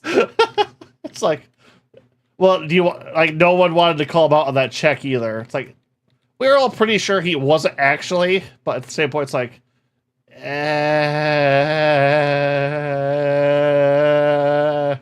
I'll take your word on it. So, I actually remember, that reminds me of a video I saw the other day. It was like, they're playing, it's like Yugi versus modern gaming, right? Or versus stuff. So it's like Yugi Moto is coming out of retirement to play the current champion. And they're like saying, just so you know, sir, there's been a lot of changes in the rules. He's like, I'll be fine. And he doesn't care about the new rules. And Yugi keeps like playing like older style cards, and he gets instantly hand trapped like over, and he's like, this is bull. And he's getting upset. And the guy starts comboing off on him, and he's like, I gotta figure out a way to do this. So he pulls out the rule book because he's losing, and he goes, there has to be a way. And he figures out how to, and like he sees all the people that this guy is, like this nerd has destroyed in the past, right? There's got to be something in here that can get me that can save me. Here it is. And it was like, judges, I claim the hygiene rule. This man stinks. And he gets kicked out because of that. It's like king, and he goes, king of games, baby. Yeah. Although I think the thing I'll always love. Have you ever heard of the? There's a deck limit in Yu-Gi-Oh now. Yeah. Have you ever heard the story on why there's a deck limit? How many? Like you can only have 60 cards in your deck? Because that wasn't. Isn't there a? I know that wasn't originally a thing, because when I first started playing, and this is like the first, like I didn't understand. I literally just took all the cards I had and put them in there and called it a deck. Yep. And it was definitely over 60, that's for sure. But I would imagine it's because it wasn't because of like that explosion card. That would have been fun. No, what happened was, let me see. Let's change the picture up. So what happened was, a person went to a tournament.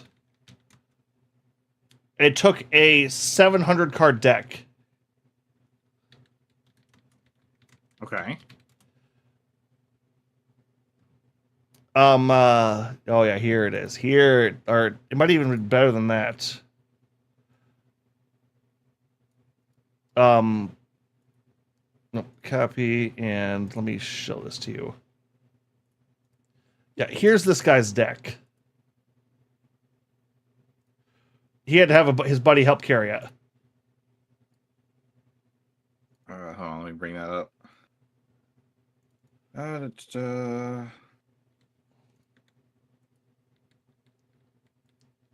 Did you DM it to me directly? Yep. Okay. So yeah, so that's that guy's deck. That's awesome. What's the problem? Like, okay, that sounds inconvenient. Okay, go for it. Rules as stated, you have to shuffle your deck before you play. So what this fucker would do, he would go in, shuffle his deck for the tournaments are also timed for an hour. Shuffle his deck for a fucking hour or X amount of time, and then just play afterwards, and then run out, but do just enough damage because he just had his deck with nothing but like minor burn stuff, so his life points would be further ahead and he would win. I mean, obviously that must have been much older, because obviously that wouldn't work today. Oh no, like that would not, nobody, this deck would not work today. This is older rules, but at the same point, it's like, Hey, I got a shuffle. Look at all these cards, man.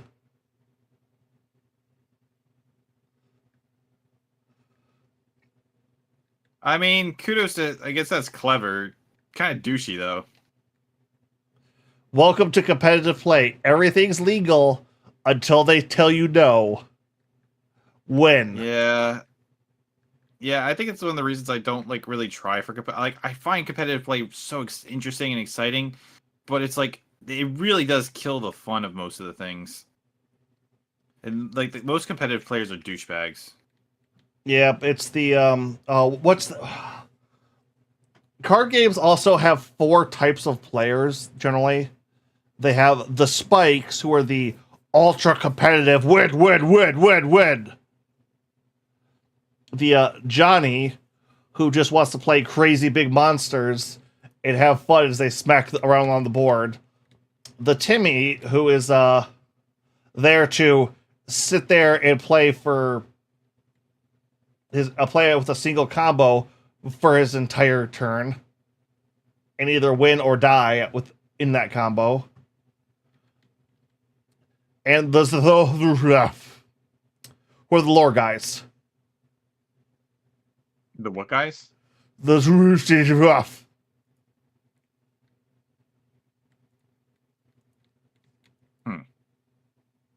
I have never been able. It's some like 18-letter word. I have never been able to pronounce it correctly, so I just do incomprehensible every time now. Okay. It's basically they're there to play it for the lore. I do like lore themed Yu-Gi-Oh cards. They usually tend to be really cool. Oh, Yu-Gi-Oh! Like Yu-Gi-Oh! Is the best place to play. It's like you see that in like the Timmies are what come to Yu-Gi. Like that's what attracts you. Because some of that's the thing I love most about the Master Duel. It's like the stories they've been adding to some of these are amazing. Yeah, like I've been a little too lazy to actually like I mean those things are cool, but I've never really like enjoyed just sitting down and playing those ones, but I do like the lores that they're doing. It's one of those things where I'm 100% in favor of them. Like you saw that 25th anniversary animation thing with the cards, right? I believe so. Where they actually like a little anime sequence for a bunch of the most popular decks. Oh yeah, yeah. Yeah. See, I'm with everyone when I say, give us a Yu-Gi-Oh series of some of these decks. The closest we ever got was GX. I know, but I feel like, especially if they're going to animate them, because they called it the Yu-Gi-Oh animation team. It's like at Konami. It's like, man, like I would love to see a like even if I never played them, I always liked the World Legacy cards. I would love to see a World Legacy anime, a branded anime, dual terminal anime.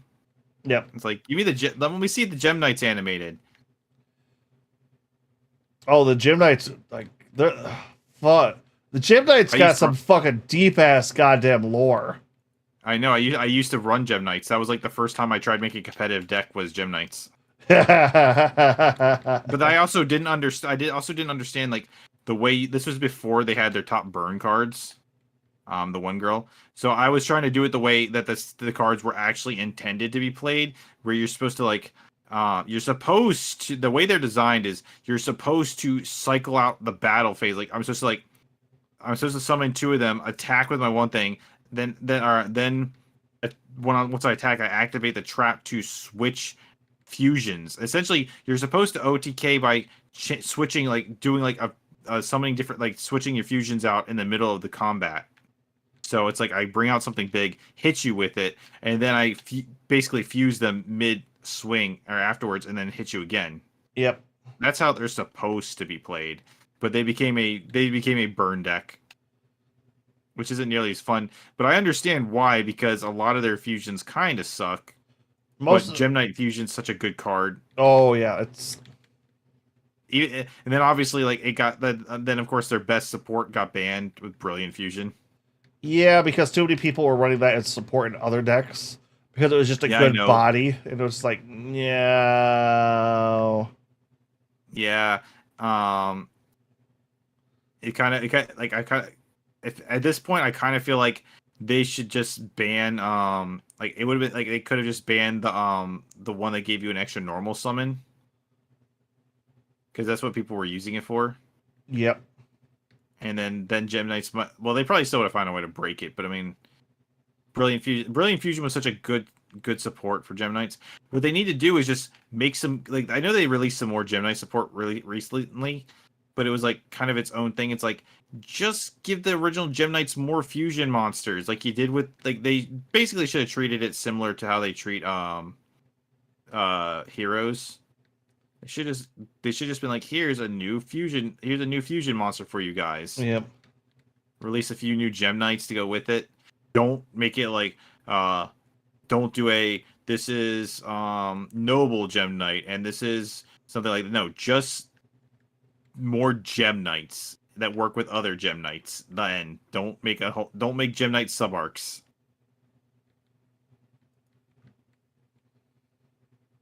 I still love the Gem Knights. They're a fun deck. I still enjoy them myself. There's such a cool concept too. So it's like I enjoyed them. Yeah, you like your Steven Universe deck. Yeah, when I think of that, I haven't seen Steven Universe, by the way, but I think of I also liked what are they Crystal Beasts. Oh, Crystal Beasts are one of the more favorited archetypes in all of Yu-Gi-Oh! And their support consistently sucks. I know. They had gotten, like, of all the support they had gotten like 2 good cards. Like, I remember, like, they gave them Pendulum support, and, like, it was like, okay, I can understand Pendulum support, but it's like the ones they gave them, like, didn't work with the fucking archetype at all. It was just like, who thought this fucking up? Yeah, I know what they need to do, their retrains are just, here's the dark versions, and here's, like, the retrains are trash. Yeah, they have to have, like, a field spell up to or something like that. It's like, they're so scared of that archetype, like, taking off or something. Yeah, which I can understand. Why. Okay, their final boss monster is a goddamn boss. I don't think Rainbow Dragon is all that amazing. Well, have you seen its second form? I think so. The one that has, a negate, a draw, a board wipe built into it, and then recurs itself. Oh, you know what? I know what you're talking about, but I never got it myself because I never pulled that one. Yeah. But like, I know that they made, like, a smaller version that you could actually have on the field just like the others. But it's just like, man, give me I started building that in Master Duel, and it's just like they were so hard to use. Oh yeah, like I said, Crystal Beast is nearly unplayable, like, unless it's like specifically limiting everything else. Well, I just remember, like, I was always bad, but I remember in college, one guy who played Crystal Beast, and he curb stomped me all the time, and I was so bad at it. And then he moved on to Six Samurai. Oh shit, Six Samurai is actually, like, really good, especially back in their heyday. Yeah, I know. I got beat up by them a lot. I thought they were kind of busted at the time. They were the top deck for a hot minute. Like, Six Samurai was, like, because they were one of the first decks that had, like, a fuck ton of negates built into them, and they were fairly big monsters too. Like, what you got the synchros, and they could spam summon. Well, yeah, like, back in the day too, it's like the way you got rid of big fucking monsters was spell cards, like spell and trap. Everything was vulnerable to spell and trap, and Six Samurai were one of the first things that shut that down. Yeah, so I think it's one of the problems I have, like, modern Yu-Gi-Oh! Is, like, the fact that trap cards are too slow.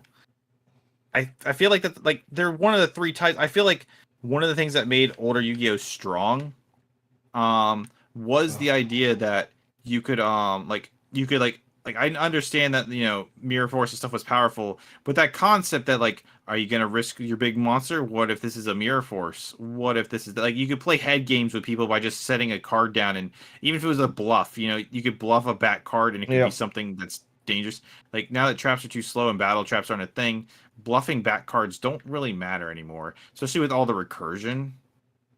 It's like, yeah, this could be and what's that card? That ultimate like that so this could be a solemn judgment, like who cares, I'll just reoccur it. It's like Yeah. I don't know, it feels like they took away a lot of consequences.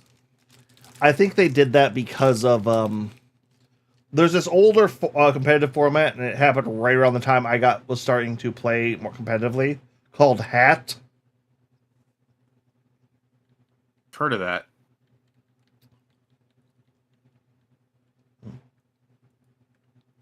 Which Hat can go fuck itself, by the way. I heard that a lot of people are like playing that more now. Like it's one of the ones that came, it's like that and goat format. Like I heard the Hat is like overtaking goat format because of the era it's just before the era when Yu-Gi-Oh went fucking ballistic.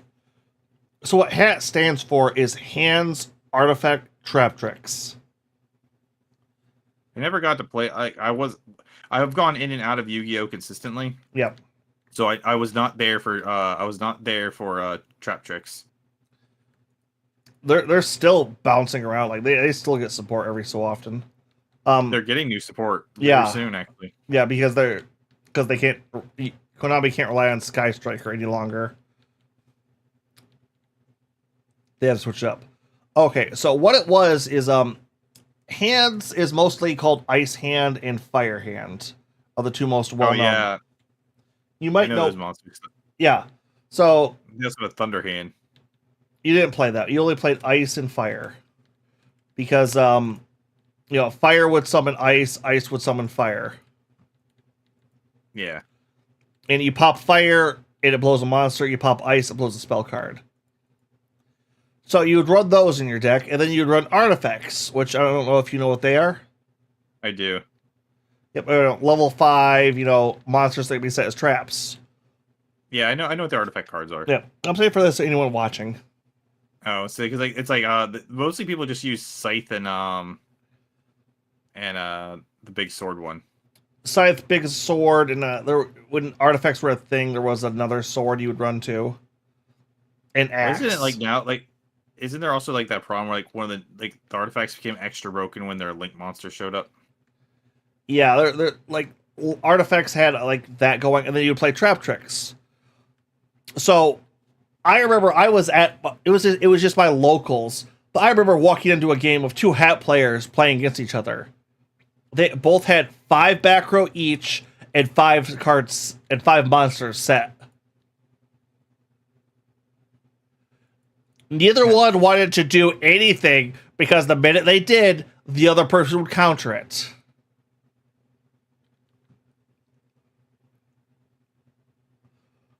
And they were just kind of like, you got to discard something, and the minute you do, it's going to sit off this something. What's the minute that sets off? It's like, oh my god. Like, this is just fucking insufferable.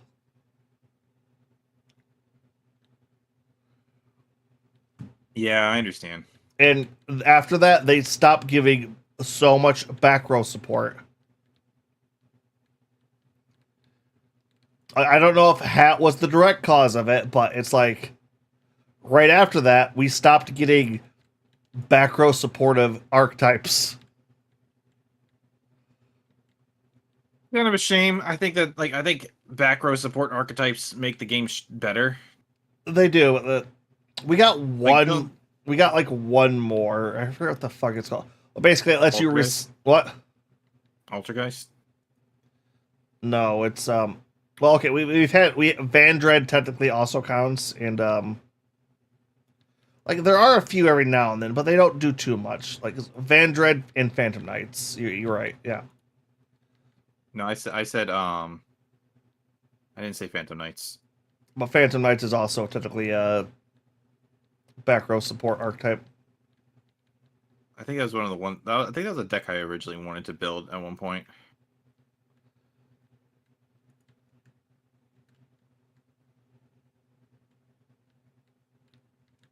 Yeah, and I can understand why. It's like Phantom Knights comes off as like a fun fucking archetype. Well, I also just really liked I really liked this was way past its prime, but I had watched I'd watched the anime like I think Arc V, and I was like, oh, this is cool. Plus, so I was like, oh, this yeah, that's kind of why I wanted it. I also wanted to make a I really love the Time Thieves design. I wanted to make a Time Thieves deck, but and I know that they have support, but it's Oh, pretty much just the everyone just Doctor plays Who Time. deck. Yeah, pretty much. I just love the idea of I love the idea of a time thief, and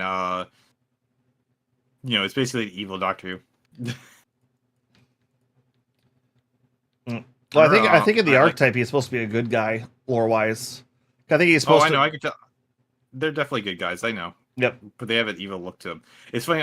This one Yugi tuber for a while was doing a custom card challenge where you make custom cards, and he would review them. He never picked mine, but I had made a bunch of custom time thief cards, and I designed one of them around Carmen San Diego. Oh, like okay, that's cool.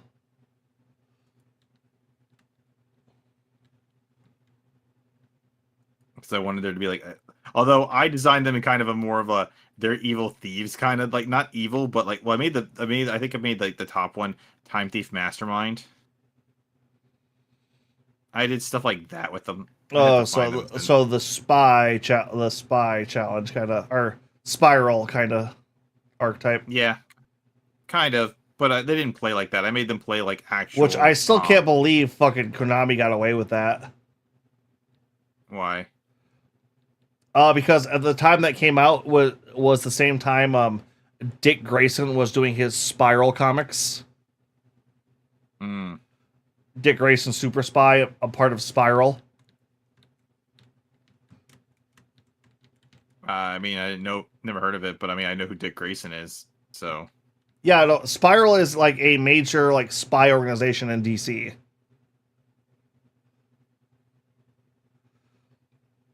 It's like them and like the Checkmate Initiative.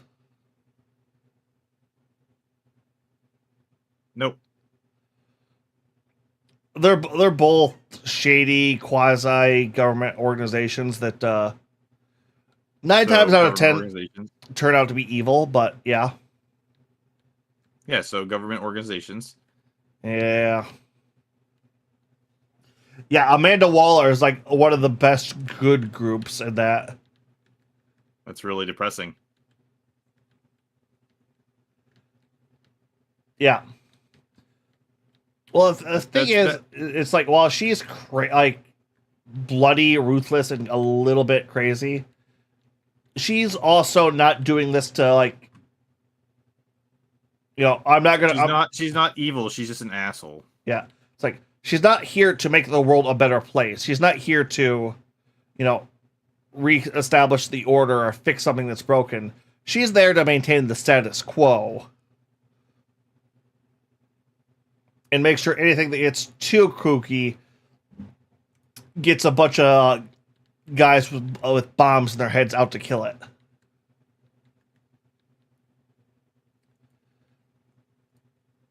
Yeah, we see how that's gone for her though. I mean, while the nuts generally get away or do something stupid afterwards, she actually gets the problem she was out to solve solved. Yeah, though half the time her problem is I don't like superheroes. I mean, the other thing she always has going for her is like you only see that like when she's like bitching about like Superman and Batman and like the other Justice Leaguers. There's also a bunch that just fuck up constantly too. What superheroes? Yeah. I guess so. Like as much as like I'll give like the Justice League like yeah, no, they are generally doing good. There are also a lot of idiots and fuck ups and scammers. It's like So like Booster Gold. yeah, only actually malicious. So very realistic, real world stuff. A bit, yeah. The real reason we couldn't have real life superheroes are quirks. Oh, because that shit show would be unending, and I love how even Hero was like, yeah, there was like a good couple decades in there where humanity just kind of ripped itself in two while it was trying to readjust to this new status quo. Yeah. Because I remember for so long people were like, dude, you know how badly this would tear up the world? Yeah, it did. That's why like heroes and stuff are like such a big deal. They're not there just to you know, pretense. Like this was a coping mechanism humanity had to kind of had to use to deal with this shit. Yeah. Oh, dude, there's a volcano in the background here, an active volcano. Yeah, I remember that's a part of Matt Pat's theory on what was going on with this whole area. I never actually watched it, but yeah, I'm sitting up here and I'm like, oh, that's a volcano. That's a volcano. Oh, Yeah, okay, this is... I would love superheroes, but being real, but let's be real. We wouldn't get Superman, we would get Homelander. Yeah, we would. We absolutely would. I mean, think about it. Like we've got AI coming out big now, and all we're getting, and like 99% of it's just scammers and people trying to profit as fast as possible. And the only thing they said to talk about blocking is the porn. Yeah, they're not doing anything about. Well, okay. So when it comes to like using other people at like the deepfake stuff, that does need to be blocked. Yep. Like that is not acceptable. But yeah, that's just that's messed up. But yeah, like they're not really trying to protect anything but that. So it's like that's disappointing. But yeah, it's like the fact is like, oh yeah, we're using it to make scammers better and we're like and take away jobs, but we're not using it to like do anything cool. And it's disappointing. Yeah, because the only thing people like, the only thing the government wants to protect nowadays is their polls and profit margins. People are no longer part of the equation.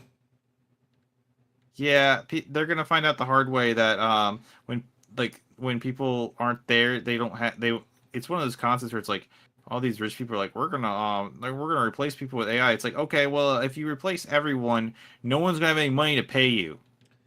Well, it's like the problem I had. Like I was talking to you, like I stopped by McDonald's on my way home from work just to grab a quick bite. And it's like I was in that line for a while because they had two people working there because they didn't have people to work McDonald's anymore. It's because, you guys won't pay enough to make this a job, an actual living job. So the minute anybody gets a fucking chance to do anything else, they take it. So that's actually a part of the job model for McDonald's, though. They do that intentionally because it's cheaper to just keep getting new employees and replacing them than it is to actually like keep people on. Yeah, and like move them up the ranks and get better. It's McDonald's, so nobody gives a shit about quality. But that's also fucking them in the current market because that model only works in a market that's just ripe with people. The job market is no longer ripe with people. It's a competitive market for the employers now. Yeah, like I've said that. I've seen like Good. I was gonna say it's like there have been several McDonald's around me that have closed down because they couldn't keep the doors open because nobody was willing to work. Well, they also have to say that the poor demographics who's essentially like the people who've always gone to McDonald's is kind of like giving up on it because like the food is getting more expensive, but the quality isn't going up with the food. So it's like there's this concept of it's shit. Quality is like we're not paying for this and it's expensive. So McDonald's is apparently like going to be like trying to like go toward like lean towards getting more upper middle class people to go more often, I guess. Yeah, you're really gonna have to rebrand on that one. Because nobody thinks of McDonald's as middle class food. This is the I need food now. I need calories. Yeah, the last couple times, like their fries are really good, but their food has just been kind of like going downhill lately. So it's Bruh. like my one coworker must go there once a week. Apparently, like it is his goal in life. Why? I don't know, man. Because he always chooses to go once a week, and if ever I don't like Thursday or yesterday, I like he went to lunch. Like so usually he asks me, hey, what are we getting for lunch today? Um, if he doesn't ask me or like I'm gonna be busy and I can't get back at a certain time, but he wants to go, he always hits up McDonald's. 100. That's always his go-to. Okay. And no, I don't know why. Platform trims, pod frames, A-frame, front outer beam.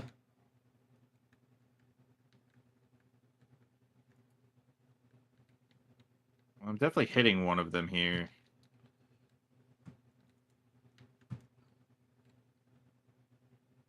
So this yellow pod is definitely one of them.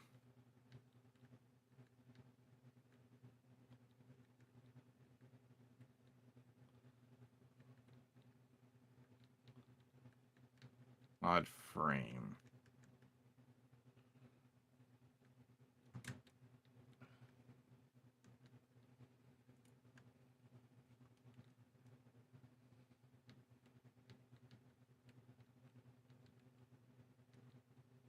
Yeah, it's one of those concerts like I kind of like I kind of like when you go into McDonald's, I like being able to just type what I want on the menu without having to. And no, it's one of those concepts where I don't mind like automating like that type of stuff, you know, because I don't really want to talk to the people.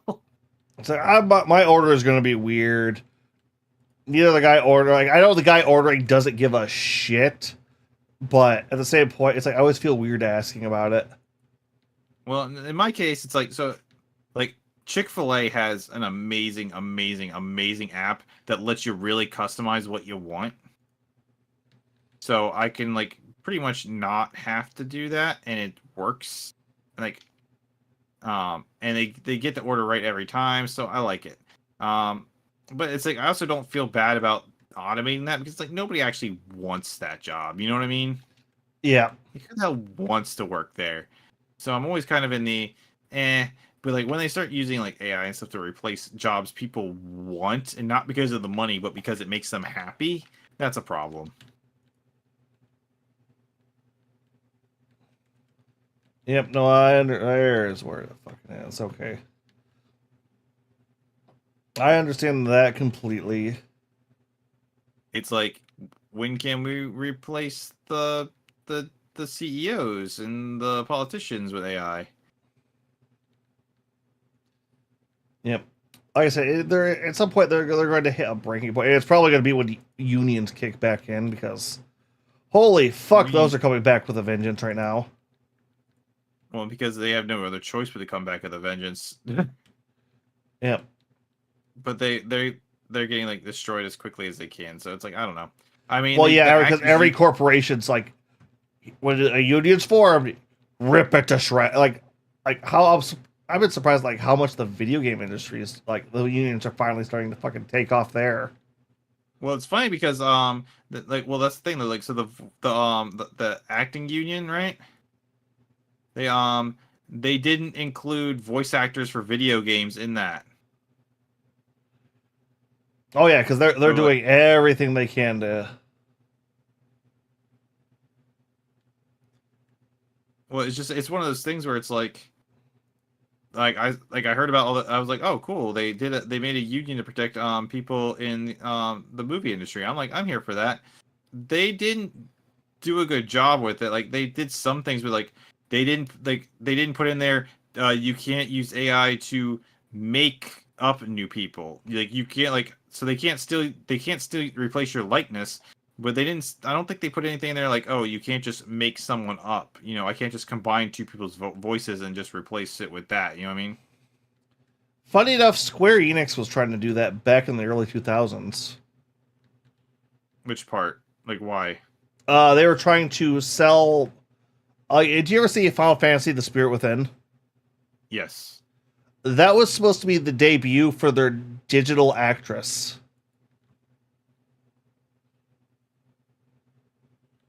Like the main girl on that. Basically, a studio could pay them money to rent out this digital asset actress and use her.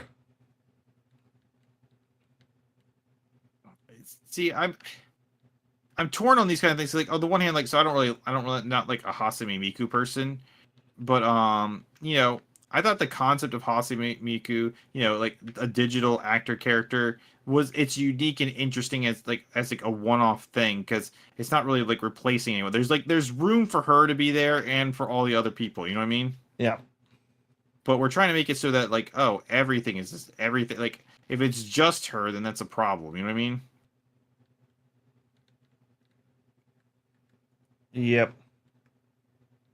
It's also a lot of like with game design things like that. They're like changing like, oh well, if we make everything AI and prompting, and it's like, well, we're taking the art out of it, and now it's all just technical stuff, and that's the boring part. Like, there's already so much technical work. I want to do some of the fun stuff. Like, well, no, we can have the AI do the fun stuff. Like, well, what's the point then? Well, it's work. Shut up.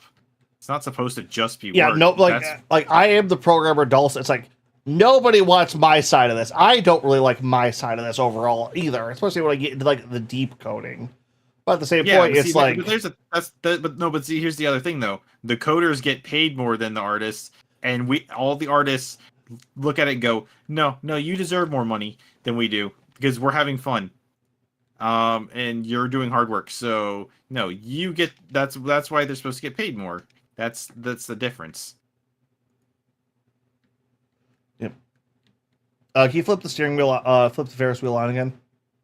Hold on, I'm up on top of this thing trying to figure out where the hell is last where the last like there's this I can't figure out where the dot is. There's not that much here.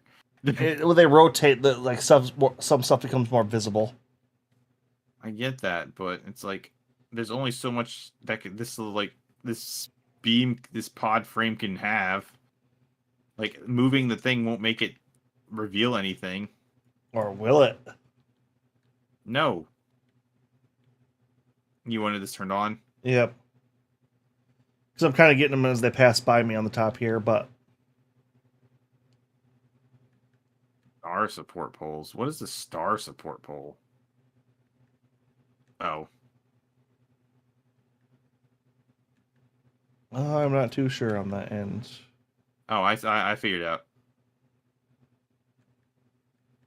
It's these outer things. Like, Yep. you can actually like see some of the grime using the little like let me see it button. Yeah. There you go, got one. Yeah, which actually does remind me. Do you want to use for the game we are looking at? Do you want to use Unreal or do you want to use Roblox? Unreal. All right. I have no idea. I've never done anything in Roblox. I don't know what it is, or I know what Roblox is, but I always thought it was a game that you could just like kind of make basic stuff in. I didn't know you could actually like make an actual thing in it. I thought it was like the equivalent of like a Mario Maker kind of thing. Oh no, you can go deep into that game apparently. Yeah, but I don't know anything about it, so. Yep. And I've used Unreal before. yep. All right, I'll start looking into that because I need to start doing some test stuff at this point. I need to get reacquainted with Unreal because the last time I used Unreal was Unreal 3. Yeah, same here. And it looks like it's gotten more streamlined, but it's going to definitely be something I need to start, getting more well acquainted with. Yeah, same here. I decided to change. So I had like this thing where I was like, I wasn't doing very good about it lately, but I was trying to essentially what is it like just do like 15-20 minute practice sessions a day, making like designing stuff on top of like my normal things. So I decided to just say screw that and just replace it with just working on the game stuff and then just going for like an hour or so a day. Yeah. So I've been like working on the base character, coming up with some different designs for it. Yeah. I don't know, what you guys think of like going with a cyborg zombie style? I'm not really. So okay, so let me think. One time I did have the concept of an idea of something like that before, actually, where the idea was that it and was it a zombie apocalypse is happening the same time a zombie apocalypse happens, and like a nanobots fuse with a zombie virus, so we start getting zombie robots. Yeah. No, I can definitely understand that. I know. That seems like a cool idea, but I don't know for like that for what our game mechanic is. I don't think that's the right choice, the way to go.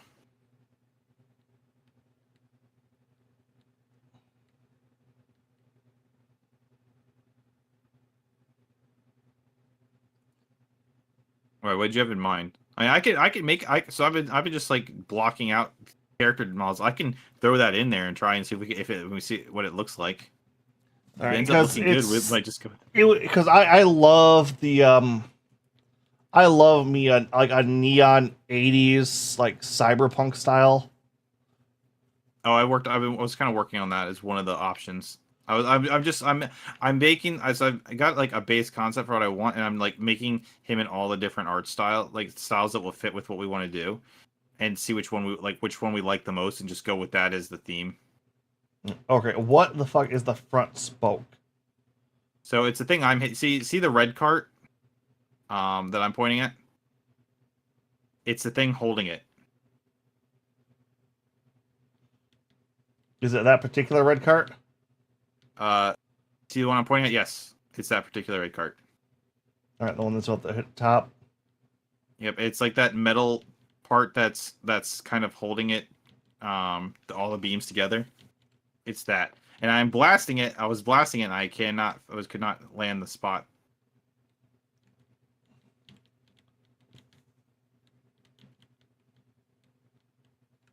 But is that all that's left? Is just that one spoke? Yep.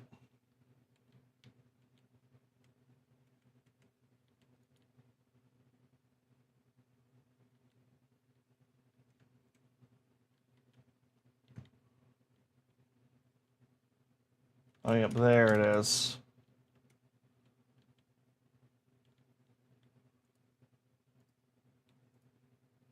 Yeah, see? Yep. Must have been on the inside. All right, let's see how this looks. All right, we got anything small to wrap up tonight? Let me see.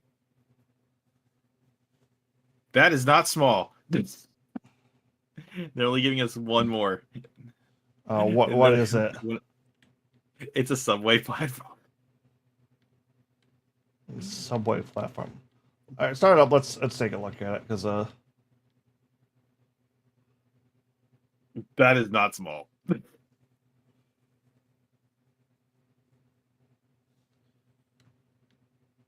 Oh my fucking.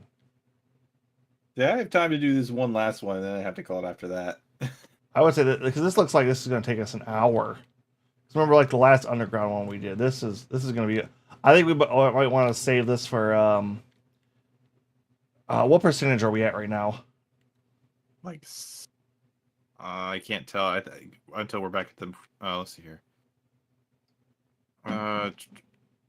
We are at about. It doesn't tell me an exact number, but we're about 79, maybe 80. You want we only did like 10% in this last 2 hours. You want to try to save it up for tomorrow and see if we can finish it then? Like, what time do you have? Can you do tomorrow? 11 o'clock again. That's why I think we should just do like one more, and then because we definitely won't finish it if we start that late.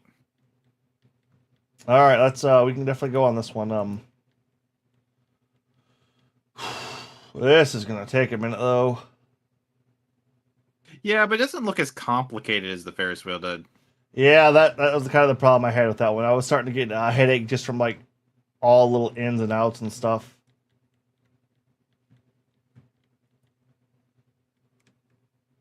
Ooh. Okay, yeah, not hitting that again. Ooh. So are you using the sprays? No, I can't. For some reason, I can't use them. You are using the they only work with one specific head. Which one? 'Cause I only have It's a, four. I bought them all. Yeah, I don't know why. Apparently, player two can't use sprays or something like that. I don't know about that. Doesn't sound right. Well, I can't buy them. Strange. I don't know why that limitation would be there. Yep, no, it's a bit irritating.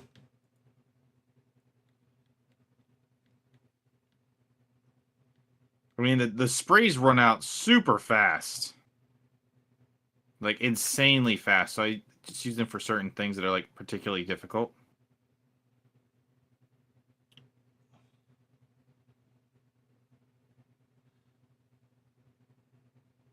You know, I can understand that.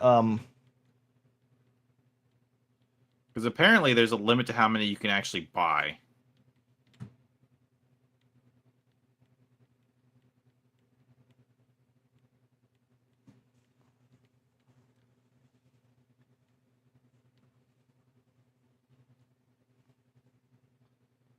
Spraying this huge Lego brick down. Oh, the fall guard. Is that what this is? No, it's not a fall guard. It's a traction guard.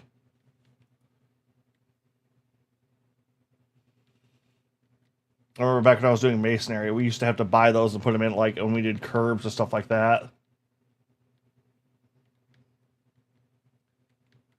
It literally is a piece of plastic that's just set into wet concrete. I can believe that. It's funny. Kiku likes to tell me about like when it comes to concrete. He always likes to bring up that concrete was so much better in ancient Roman concrete, and like human beings have like forgotten how it works. It like didn't like record how to make it. It's not so much we don't record like we've lost how it works. It's that we found alternatives that work better for cheaper overall, but don't last Well, as no, long. it's well, I would say it's not better. But it's definitely cheaper. Yeah. But apparently like humanity doesn't actually know how to make the cement that made the Roman Colosseum. Like it's been lost to time. Yeah. Well, it's that, and it's the art. I don't want to say like artistry isn't like art, but like the skill set of this man who built these things did this for a living every fucking day and did it to a custom field.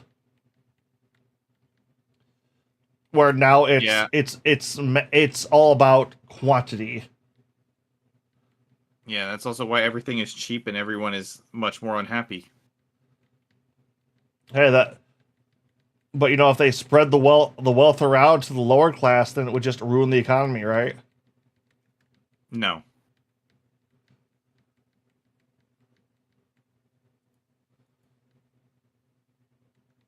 Oh wait, no, I'm sorry. Was that a Fox News answer? Then yes, sure. You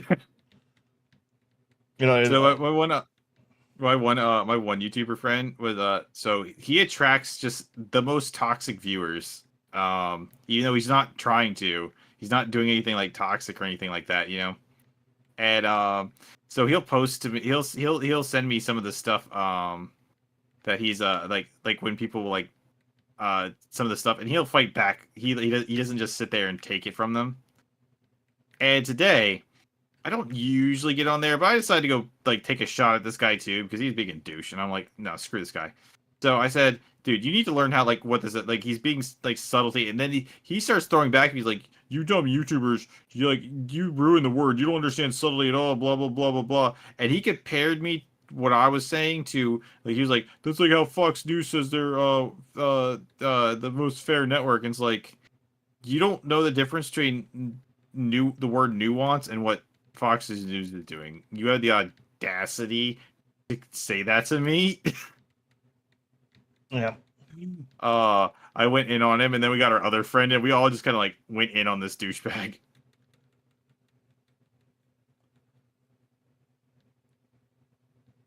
Oh, I wish there was like a crawl walking speed. You mean like what I'm doing?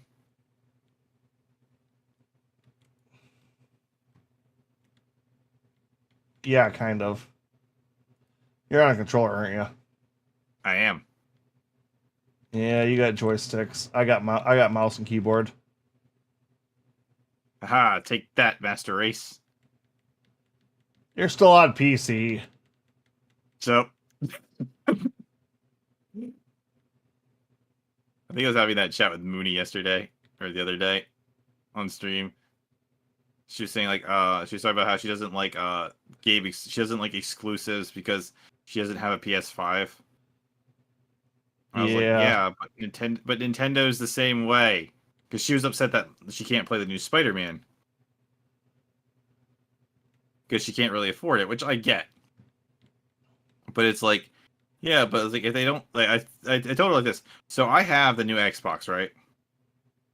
I have not turned it on once, and I have had it since November. Yeah. I even turned it on to set it up. I just got it on sale. And it's because there's no games to play that I care about. The only reason what would have gotten me to turn it on was the new Halo. But then they put it on Game Pass, and it's like, well, my computer is powerful enough that I can play it. Yep. Well, actually, at the time, my computer wasn't powerful enough, so the graphics were like really messing up. So I'd like to play it without that problem. But now I can, and it's like, oh well. I'm mostly just going to use it to that's the biggest problem with being an Xbox fan. And after you get a PC, like you kind of realize, oh, what the fuck am I doing? Yeah, well, I had a friend who was like extraordinarily computer illiterate, and I tried getting him to do stuff on the PC, like with Steam and stuff like that, and he just could not. He would tell me, he's like, dude, I don't need a PC. I have my Xbox and my iPad, my iPhone. That's all I need. iPhone. And he didn't even have his he didn't even have his he didn't even have his Xbox, like, so he had his router in the room, and he didn't have his Xbox wired. And I was like, and then you complain about lag. I'm like, dude, you need to wire this so there's no lag. He's like, I have it on wireless. It's fine. That's how computer illiterate he is. Oh my god. Yeah, super nice. But I ended up stopped playing with him after a while, which is sad because I like the guy. But like all he would play was Destiny. Well, yeah. We also, like, he kept trying to find free games for us to play, but there just weren't any at the time. Like, this was years ago, mind you. But Yeah. it would, like, our time together would have been a lot more fun if Game Pass had existed then. Yeah. But yeah, it's like the only thing I know I'll turn my Xbox on at some point when, like, I want to play like some older Xbox games, like putting my 360 games in there and seeing them enhanced and stuff. You know, Can it play those like that? it can. It's like, so it's like one of the big ones. That's like why people were saying, was it Sonic Unleashed is apparently, like, because the Xbox enhances the game so much, like with load speeds, they say it's the optimal way to play Sonic Unleashed is to play it on the new Xbox because it actually gets rid of the lag and delays and stuff. Oh, sweet. That actually sounds pretty fucking cool.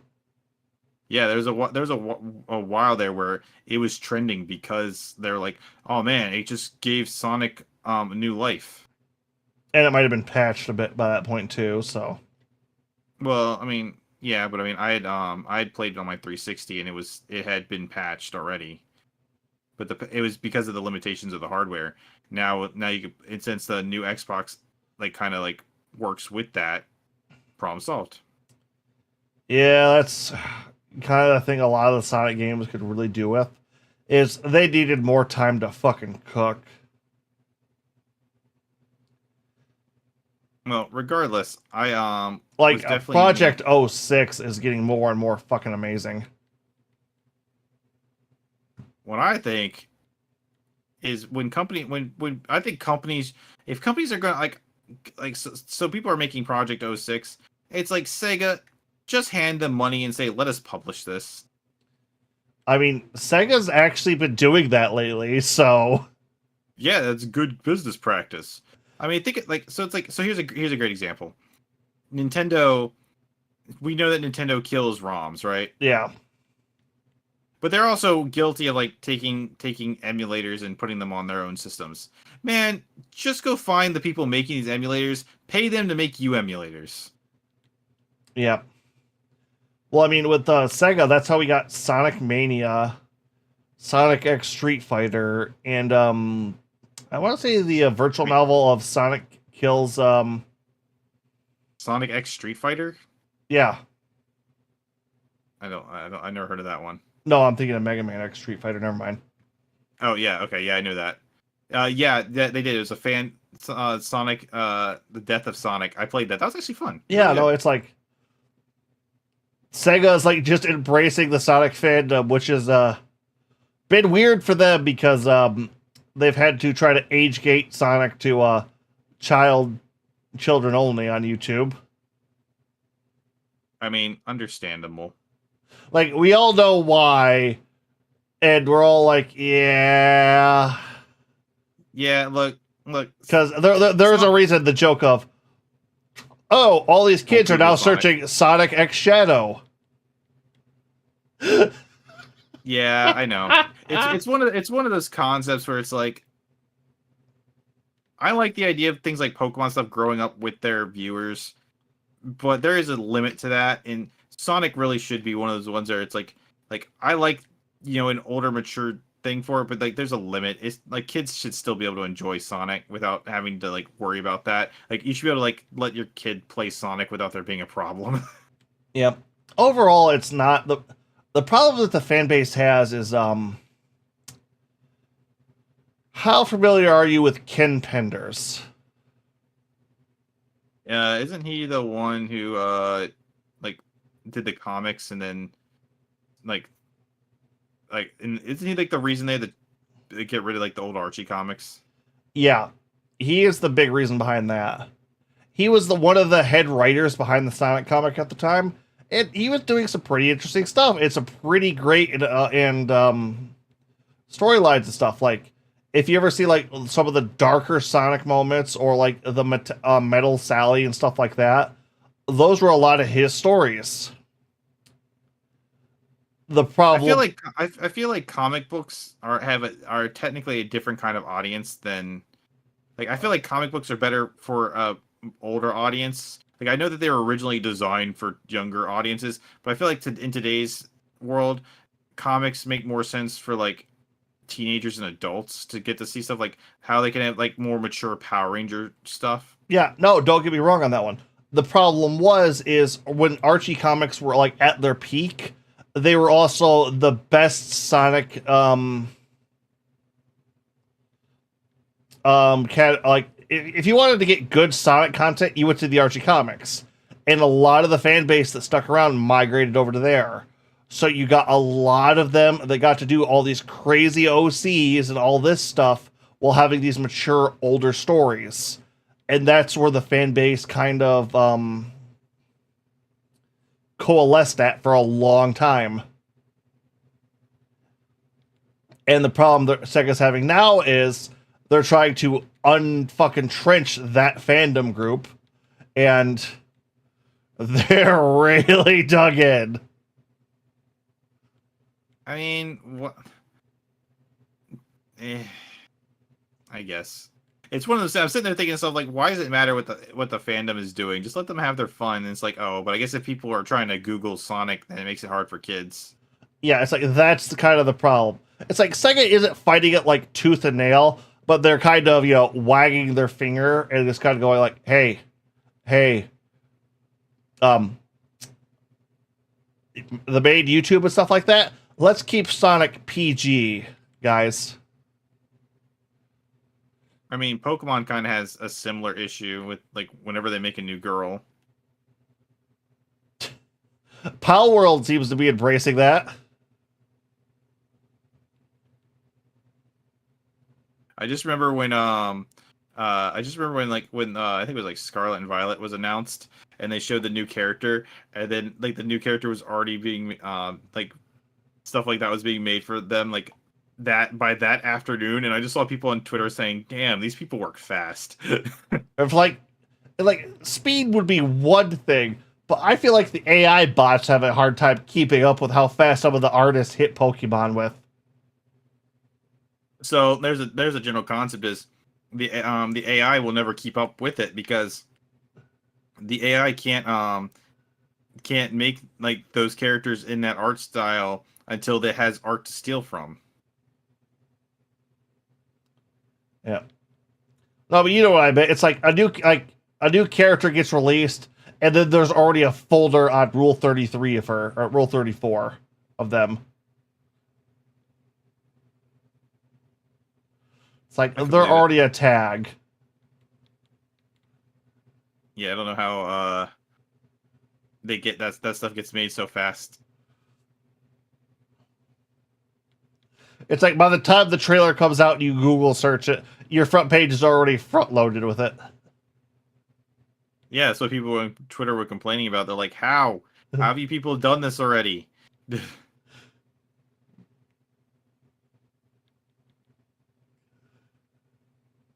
Never underestimate the power of horny. No one underestimates that. You know, Texas banned Pornhub, so Yeah, and that's because the people who run Texas don't understand what a VPN is. or the internet.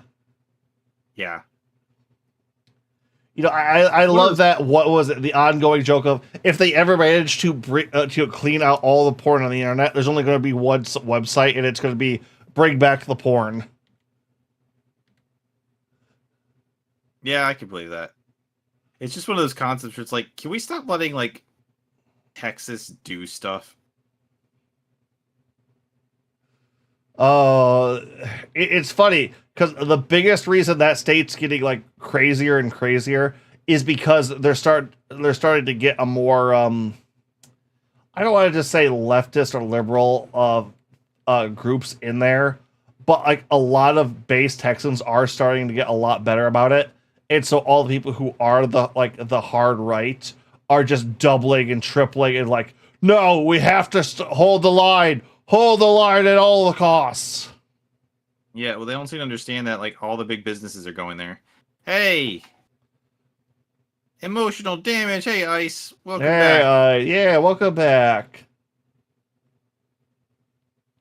How are How's you it this going evening? tonight? I forgot that I had an emotional damage one. Yep. God, you're coming in as we circle around to politics again. Yeah, which started with Sonic. It's hilarious that we went from Sonic to that. Ugh, relevance. I love that. I know. I think it's kind of funny. Yep. Oh, speaking of the Sonic stuff, have you kept up with any of the comic books? I have never been able to... He just hit me with the Sonic Hydrate thing. I don't tend to get caught off guard by my sound alerts, but the Sonic drowning thing is one that definitely gets me more often than not. Yeah, I've noticed that a couple times on you. Deep rooted fears there. Yep. No, so I've never really been with the comics because so I always wanted them. Like as a kid, I picked up some of the Sonic comics, but I didn't understand I didn't understand what a comic book store was as a kid. So it was just whenever I was at a bookstore, I'd get some. So I'd get random ones. So by the time I was like old enough to understand about getting comics and how it would work, the Archie comics were so far in and so deep that I just like, nah, screw this. Oh, trust me, I own some of them.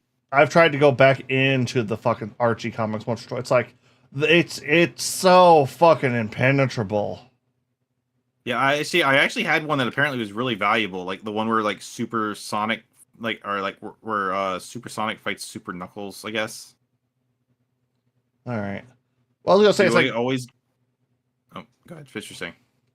well, I was gonna comment on ice. It's like yeah, Fridays is kind of the night where I'm joining in. We usually have a third person with us, although we are also a little bit later than we normally would too. Yeah. So in this particular situation, like, so Agent streams by himself a lot. I did that for like 2 years, and I don't like it. I found that streaming by myself just isn't for me. So I'm usually streaming. Keep changing the schedule because you can't like settle on a schedule, which is annoying. But Life changes, I man. tend You're the only one with the consistent fucking work hours. that's not my fault. Like, I guess it is my fault, but whatever. I'll do what I want. Anyway, what's it called? Yeah. So regardless, it's usually me and my buddy Kigu. Usually on like 2 weeknights a week we stream co-op games, and then on Fridays his idea was we would try and get other people to join us for like a third and a fourth player, and Agent's usually the one who we have join us because he's like plays the same kind of games we do. I'm pretty much down for anything, Yeah, especially so when that's the idea. especially when it's multiplayer. Yeah, it's one of those ones where like I found a bunch of like 3-player co-op games, but I'm always hesitant on stuff like things like Tales and stuff because it's like one aside from being really long, it's like I'm trying to think of like some games where if there's like a fourth player would really make it better. Yep. It's also like it's like I know like we still haven't gotten around to it, but we definitely want to play Mario Party because I know Kigu's all about that. And Oh yeah. I've been trying to think of a good game to invite Prez to play. Because I feel like Prez would play with us. Mario Party would be a good one, especially if you guys wanted to get the Switch. I have Switch Online. Well, the expansion pack. Powerwash Simulator can be good. Okay, so here's the thing about Powerwash Simulator. I was interested in it, like mainly because of the Square Enix stuff, which we're going to get to. I With had Kiyu probably, offered, but yeah. well, that was back because it was like I saw it was on thing. And I was like, I had asked Kigu if he wanted to play it, and he was like, absolutely not. And I was like really surprised at that. And he's like, he doesn't really want to sit and talk the way we are. Or the way we're just like BSing stuff. Like me and Kigu do that occasionally, but like our talks tend to get more like deep and serious, and definitely not good for streams. So he just didn't want to do that. But as far as like this goes, I know that he's coming back next week, and I told him because I thought this was gonna be a short game. Yeah, no, it's like I had a couple of things planned for us too, and it was just like, nope. Yeah, I never imagined this would be so long. But yeah, but Kiyu says that he will join us for, I guess, like I told him, after the main campaign, like you can play all those side mission things, like the in space rover and stuff like that, with 3 to 6 players, and he said he would join us for those and the DLC stuff. Yep. Yeah, there are a few DLCs. Yeah, we know. Most of them are free with Game Pass. We're probably gonna do this first, and then probably just end on the Warhammer stuff, since that's like one of the ones we have to pay for. Yep. But I'll And pay for that's it. my Fine. thing, because I am a fucking Warhammer fanatic. Yeah, well, Kiko likes it too. Yeah, he He was likes the one the who suggested- space vampires. I mean, The artesian space vamp. Like, they're all like artists and like poets and stuff like that. They're like classic gothic vampires. yeah, well, he's dating one, so are you really that shocked? No, I mean, the thing is with Warhammer, you make fun of what everybody else does and act like yours is better than them. And everybody loves and accepts that. I mean, that just sounds like U.S. culture in high school. Yeah, but it's actually friendly in Warhammer, weirdly enough. Oh yeah, so everyone's not overly douchey about it. Cool. Yeah. But yeah, so the Warhammer DLC is on the table. We're definitely gonna play it. And I am a huge Final Fantasy VII fan, and that's like the main reason this game got on my like the Radar. playlist as it was. Yeah. So those things on there, and like we were like, Ikea was like, well, they don't take that long. I'm like, no, this is taking us a long time. We're really surprised. And he looked at the time. Time is like, the time doesn't really like indicate. Like, imagine doing this by yourself. Yeah, this would be a like I would I would have put this game down at this point. Like this is okay and relaxing, but if I didn't have you here to like just chat about this, I would not be doing this. Oh, neither would I. I would have dropped this a while ago.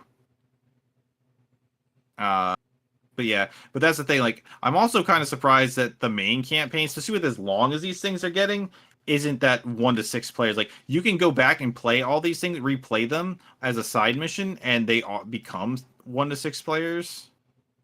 Um, But but yeah, apparently, like the main campaign is only 1 or 2 players in the beginning. It's kind of like, really, why would you? Why is that limitation here? These are long. yep. Actually, hold on. Let me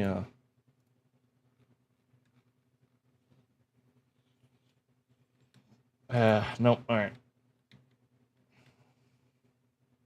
Like I'm genuinely surprised at how long this game is. Yep. Although when he comes back, I'm kind of like besides Powerwash Simulator because I think we'll beat the DLCs even faster if we have him. But Well, yeah, but I also looked the Warhammer DLC apparently is like a 5-hour DLC. yeah, I think I told you So that. that might just be a that might just no, I looked them up on how long to beat. That's single player So though. yeah, that's what I say. That's what he said too. Well, so there's the concept.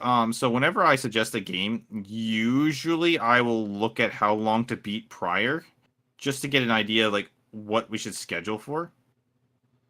I did not do that with this game. Yep. It never occurred to me. Oh. Yeah, this was going to be a month-long odyssey of a fucking. What props to the guys who made this too, because this game is fucking both conceptually and in. Oh, there we fucking go. Jesus Christ. Um, everything else, but yeah, this game is fucking nuts. Thinking on it, I've seen a bunch of streamers who were playing this game, right? Like back when it was the it game to stream. And thinking on it, I didn't sit there and watch that often, but I don't recall ever seeing anyone really getting this far. Now that I think about it, They all kind of gave like, up at this point. I think they gave up way before this point. It's also like the game wasn't like at the top of the popularity list long enough for like most of the streamers will just jump from game to game to whatever's gonna get the most views. Yep, which is what the video game market's kind of switching to right now. It's that mid-level kind of fun game. I'm okay with that. Oh no, I am too. It's like I probably will go back to Pal World once it's like it's finished, or like Helldivers. Like I that's would, what I'm waiting. I would love to play I'm that with more waiting for people, but yeah. I am waiting for Power World to stop being as broken so I can to play it.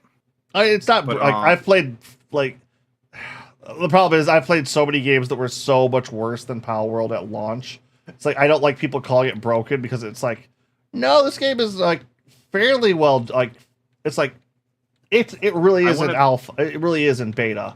I've seen so many games that are in like alpha on Game Pass or early release. I don't want to play a beta game. I want to be able to play like a fully fleshed out game. You know what I mean? Especially so it's kind of like. I also do want to play Helldivers.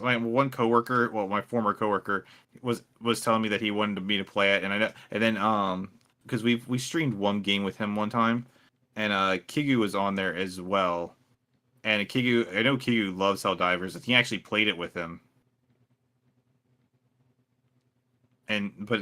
So it's because Helldivers isn't something you can beat. He didn't want to like recommend streaming it, but I told him like on our streams the idea is that we like to beat games, but it's like like we Every it now doesn't and then a have chill to. game can come out to have fun. Yeah, I don't mind if just playing some like, especially if there's something like I mentioned like Friday was kind of like supposed to be like a free night type concept. Like if we want to play something like Helldivers, let's just play Helldivers. Who cares? Oh, Ice has found the sound alerts on my side. Hey, mine don't get enough fucking flex. Like, and I put some work into those. I got Oh, I goddamn, did. I got that I was goddamn lazy. blurp going on mine. Oh, see, I was super lazy with mine. Like my main ones are, but like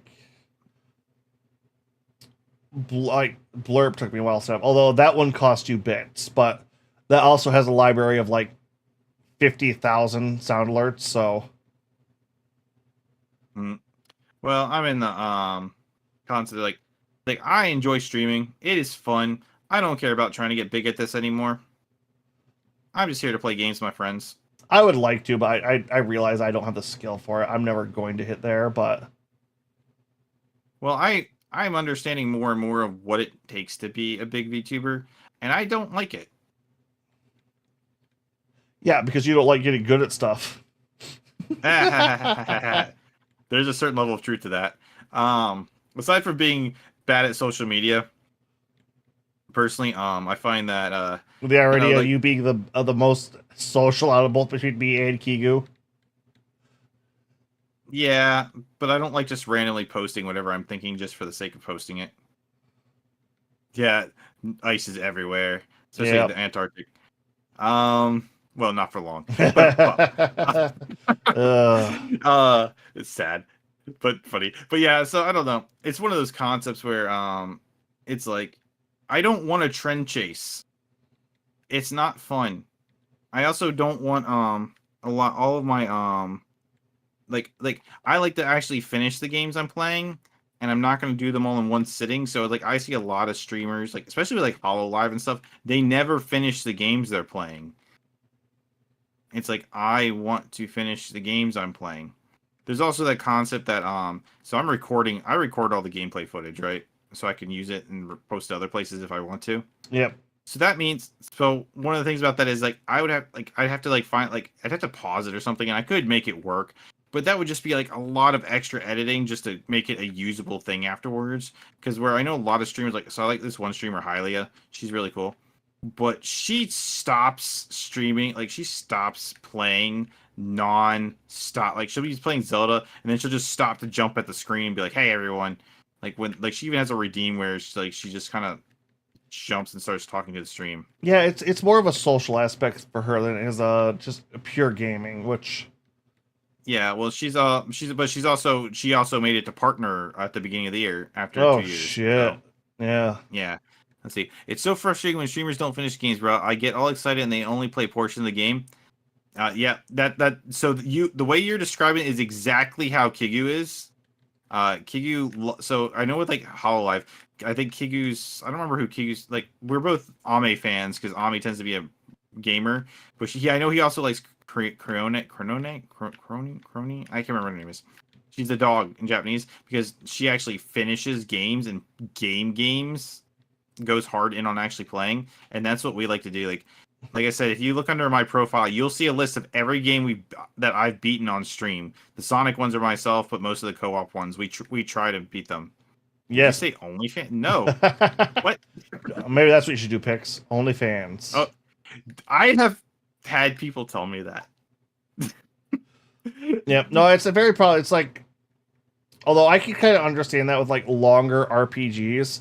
Because I have had several I just had to put down for a minute. Just because like, okay, I can't do any more of this for a bit, especially if there's some of the older ones that just don't hold up. It's like, oh, okay, I have to just set you down and leave you for a minute. Nope, I can't do that. I have a hard time playing multiple games at once. Like right now, I am playing this with you. It's like when I play with my friends are like it's a separate category for me. But when I'm playing solo, I am playing Final Fantasy VII Rebirth. But I have to feel like in the mood for it, and I have to like make sure I have like 2 to 3 hours set aside to play it. So I haven't been playing it too much. Like I'm Yeah. only 4 hours in, and then but I was like, if I want to shut my brain off, I've been so they released that new Hololive beat 'em up, but I was saving it to make Kiku play it with me because I know I could like making him play the beat 'em ups with me because I know he doesn't really care that much and that's part of the joke. But I have been playing the I've been they put the other Hololive game which was originally a download, but now it's like that one that's like that vampire game that Yugi plays. Oh yeah, Holocure. I have that That too. Yeah. Yeah, Hello Cure. So like they have it up. I think they finally finished it. Like it's 100% done. So it's up on Steam. So and it's free. So I've been playing that, just kind of like going to 100, like play as every character and 100% it for myself. I can understand that. I have The I have problem my I have trusty is like Yugi- the streaming games are the ones that I put down for a bit. Like I've been trying to go through Trails in the Sky, and it's just like, oh yeah, this is a PS1 JRPG. Oh yeah, this is a PS1 JRPG from a company that's used to making action games. There are some rough edges here. It is extraordinarily. Like, Ice has trusted me to finish the game. Oh yeah, no, it bothers me if I don't finish the game. I can Oh only think of a small handful of games in my life that I have not finished. I mean, kind of excluding old NES ones where you couldn't save state or save anywhere, and you just kind of like you'd have to replay it over and over and over and over. And I was a little kid, so I didn't care. yeah, As far as current game, like so before we started doing this thing, we are like, yeah, we gotta beat the game. We did do a thing where we were like running through Halloween games, and we found that that's just not our thing. But and I know Kiku does not want to try beating Zombies Ate My Neighbors because that game is rough. oh yeah. I think by myself I was able to get to level 50 something. And that one So is a very challenging one. yeah, I've gotten really close to beating it, but I actually thought I was at the final boss. I was like, oh, I did it! I'm here, and I beat. And another level happened. I'm like, what the hell? The only game I've hit on stream so far that like I am for sure never going to pick up again is Digimon World 2. I beat that. Like if I was playing that off stream, I had no problem whatsoever. I could see myself just grinding that, but it's like on stream. Holy fuck! I couldn't make it entertaining. Like I was like, oh, watch me grind the same fight over and over and over again for not like even an hour. It's like multiple streams. It's like I think I was trying to get Ikakumon. Like I finally gave up trying to catch it. And I was just trying to evolve a Digimon into him. And like after 3 streams of just going through that and doing off-stream grinding, it was just, no, I'm done. I am done. See, here's where the problem is. I know there's more grinding after that too. It's like well, no, see, there's the problem. You were grinding. Now, I do believe I ended up grinding when I played through by myself, because I didn't know but it was also partly because I didn't know what to do. It wasn't because I couldn't beat anyone. Or struggling to get through something. It's because I didn't know what I was doing. So I was kind of just grinding as I searched. Well, here's the problem I ran into. I started off as the dark, like the virus group. Oh yeah, they're like the hard mode. Yeah, and you have to catch an Ikakumon. I can't get the like the higher level vaccine catch stuff now. And so that means there's no Ikakumon I can actually catch in the wild. Like maybe if like there's a certain chance like everything goes perfectly, but like I tried for a full 3 fucking hours. I couldn't get one. So it's like, okay, I guess I'll just have to erase one. Well, wait. So why couldn't you catch one? Because all the rooms they're in put you far too close to them. Oh, so well, okay. So here's the thing. You should have told me this. The root, like, so what you do is you enter a room, right? Yeah. You shoot it. You need to find one with 2 entrances. You shoot it at him, and then you leave, and you lure him towards where you're at, and then you leave, and then you go into the other entrance and shoot it back. Like it stays with them as long as you're in the dungeon. So you could just kind of like I did that once for one I was trying to catch. I I shot it, then I left the area, or not that left the area, but I went out the thing and I went around, and I came back and I shot it, and I just kept luring him back and forth until his heart was as big as possible. Maybe, but I distinctly remember I was having trouble at it. I don't know, but like also Digimon World 2 sucks. I know, I reviewed it. And I'm a fucking fan. I'm a Digimon fan, like a massive Digimon fan. It's insufferable. It's like I've seen the dungeon games. I know it's a decent genre in Japan, but it's just like, holy fuck, does this just suck? I know that I played Chocobo's Dungeon as a kid, and I remember it being way too hard for me. It's one of the ones I've debated on going back to for stream and forcing Kigu to play it with me because it's bad. I think maybe I don't know. Is it multiplayer? It's 2-player co-op. Ugh. Yeah, no, it's one of those things where if I know it's a game and it might be bad, I force Kigu to play it with me. We kind of have a pretty much we'll play whatever game you want clause. Mind you, we try not to be douchey about it. You don't have to tell me that. I made us do Digimon World 4. Oh, I needed to do that for review anyway, so I was fine with it. Well, so yeah, it's like that's the only reason it's like I knew I could get you on it because you wanted to throw up your review on that one. But it's like, if Kiku starts this and he gets into it, he's gonna want to leave right away. Oh no. Okay, so if I say it's for review, Kigu will suffer through it no matter what. Yeah, no, that's the only reason I pitched that game because it's like I knew you were going to review it, so you were going to go all the way through it. It's also one of those ones where I always wanted to play it, so I just didn't know it was that bad. Oh my god, it's Ice's brain is enjoying this. His brain is satisfied. Yep.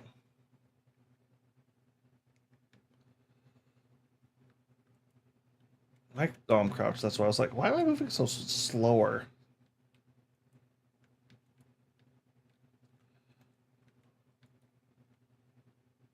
Well, it's funny because Mo will pop on here and say like, we should play like Pix. Why aren't you playing Sonic? Why aren't you playing Sonic? And I made a joke at you like, oh, they're fine. If you want to play Sonic, well, guess what? Sonic Spinball is 2-player co-op. I mean, not really co-op, but it's 2-player. Yeah. He said absolutely not. He will not play pinball. I'm like, oh, okay, well, that's interesting to know. No, I know why. I think he was brought up before. It's like I'm like the in between from like the two extremes you both are on. Like you're the creative and he's like the super analytic, and I'm somehow in between you. Oh my god, absolutely. That is 100% true. And I'm just like addled enough to where I'm in between you two, and I could like when you see it's like, why would he have a problem with this? It's like, yeah, I know why he has the problem with that. I have that same problem with that type of game. What is that? It's the random chance inside of it, because there is optimal. Yeah, there is the optimal path for pinball, and then there's the you just get fucked moments, and those just get fucked moments are infuriating. I mean, so I streamed Sonic Spinball for a while, or mostly one night, and I saw a path to victory because there's the game I looked up. The game only has 4 stages, and you just have to. And part of it was just not knowing where to go. I could tell just from playing it that because I was able to get to like stage 3. If I was willing to put in a few hours and figure out like the pathways, like because I figured out the pathway in the first stage, completely, so I could get through the first stage pretty fast, and I figured it out with the boss fight in the second stage. So if I was really willing to put in the time, I could beat it. It's not that hard. It's just I found it more boring than anything. It's one of those ones where I'd want to. It's like something I'd have to do something like this, where I'd have to be sitting there talking to someone because I'm just getting bored. Yeah, playing it. It's pinball. It's not infuriating me. It's just boring. Yeah, it's the problem of you can't hit the thing you're going for, and it's not a skill issue. It's a game issue. I don't know. I mean, Sonic Spinball had it, like you could control Sonic. Like Yeah. Oh no, I'm like yeah, saying with there's a pinball in general. yeah. I mean, I've actually like I've played pinballs with someone like who's like a pro pinball player before. Like not a pro, but he was like a state champion and went to competitions because I just got invited to go the one time. So I did. And like there's apparently like a higher skill. There's a skill level to it. I know my one coworker apparently has like a pinball night with her one friend, and I was like, huh. So I mean that's kind of neat. Okay, it is there. It's just It's not entertaining enough. yeah, and like the skill set is so particular. Well, It's I remember as a irritating. kid, I really liked Pokemon pinball, but that's also because it had like a collecting aspect to it in Yeah. Pokemon. The funny thing is, Pokemon or Sonic Spinball is the only game with the Archie characters in it. That has the Archie characters in it? It has the Archie characters: Sally, Rotor, Anton. They're all in it. The, Okay, it's not the only one. I think Dark Brotherhood also has a couple of the Archie characters in it. yeah, but it also has like Archie. It also has Archie's old, like the old '06 Eggman and Snively. Uh, They're both in it. Just like how Mean Bean Machine is the only game with Scratch and Grounder in it. all right, I can understand that. Although sadly, we'll never see any of the Archie stuff ever again, probably. Did they properly end it at least? Ah! Okay. That was my thought.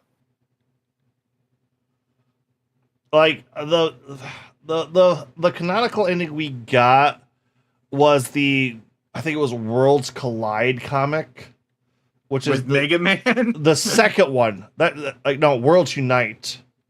The second one, I think, is what finally ended it. It's funny that their big crossover would be with Mega Man's what would end it. Well, it comes down to Wily and Eggman have such a good rapport. Like Sonic and Mega Man teaming up's okay and cool, but at this, like Wily and Eggman are so fucking good together. Well, it does make sense. They're literally like the two evil mad scientist characters from like early gaming. You know what I mean? Yeah. Well, it also comes at like here's the thing: it's like both Wily and Eggman also have a personality to them too. And they, while they are similar, they are a very different personality. Like, one of the things I was going to bring up earlier is about the like IDW run of Sonic. Are you familiar with Dr. Starline? Nope. Okay, So so the thing with the IDW, so I thought about jumping into Sonic with the IDW stuff, right? yeah, And I was going to, but then but I was originally just getting the what's it called? The the first time I found it, it was in graphic novel form. So I was just going to stick with the graphic novels, and then I couldn't find them anymore, and then I just kind of like stopped caring. yeah, because the Sonic comic gets delayed because of they want to keep it in tied to other stuff going on in the Sonic universe. So the IDW run, all of the mainline games from like at least Adventure back are canon. That's cool. No, it's very interesting. It's like you don't have to learn a fuck ton of continuity. And if you're like a mild Sonic fan, you just like, oh yeah, no, I remember that. I played that game. I know what this is. And I think the comic itself takes place right after Sonic's Forces. Oh God. You know what? I kind of got that vibe when I was reading. It's like I've read the graphic novel I have is like the first couple issues. I did kind of get this vibe that it because like I knew that the little aliens from Sonic Colors was there, and I did kind of get the vibe of that, but I wasn't sure. And also, Sonic Forces sucks. So, Yeah, I would say it's more mid than it is suck. I think it gets a little too much hate, but it's also it's not a good game. It's more of a watch stuff happen on the screen kind of thing. It feels like. Well, I think the problem. So like, I thought the problem with Sonic Forces was that like it had so much insane potential and it didn't do anything with it. Yep, not gonna argue that, Like, boy. like even if you take out the concept of your own OC, it's like Sonic's been captured and defeated. Eggman's taken over the world, and all of a sudden, like Sonic's freed like minutes later. It's like, So and he so Eggman was just keeping him trapped for that long. Like I get that as kid things, but like Eggman, why didn't you kill him? You had the chance. well, okay. Here's the thing: if in the story, Eggman thought Sonic was actually dead in there. What, in his jail cell? Well, what that was is it was designed to be completely impenetrable. Like that, like there's not. Eggman didn't actually have a way to reopen that. That was supposed to be like sealed. Sonic was supposed to be gone. Like, because it's in the DLC for it. It's like he tested it out on Shadow, and Shadow couldn't break out of it. So Eggman was very much like, okay, if I hit Sonic with this, he's screwed because Shadow's better at getting out of stuff than Sonic is. I don't remember what he hit him with. It's whatever that prison stuff is that Infinite uses. Like, I don't remember. Well, but when Sonic escapes because he's just sitting in a jail cell. I thought he wasn't. No, I'm fairly certain he was like in prison in an alternate dimension. Nope, he's definitely in a jail cell because I've used that clip as a joke making fun of Sonic stuff. Never mind then. Never mind. I'm just an idiot. But okay, back to my. It would have been better if Sonic had been captured or was gone, or like they thought he was dead or something. Would have made so much more sense. Okay, well, actually, my initial point also helps with this because one of the characters they bring in later is Dr. Starline, who he's a like him and the characters he comes with are an old reference to like a Sonic glitch. You got like recolored version of Sonic, Tails, and Knuckles. I forget which game it is. I think he's supposed to be a Silver Knuckles or something like that. I didn't know about that, but it's pretty neat. No, it's like when somebody actually explained to me what that was like. Oh my god, that's so cool!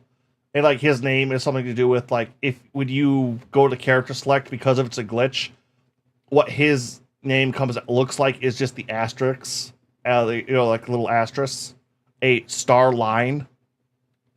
Oh, nice!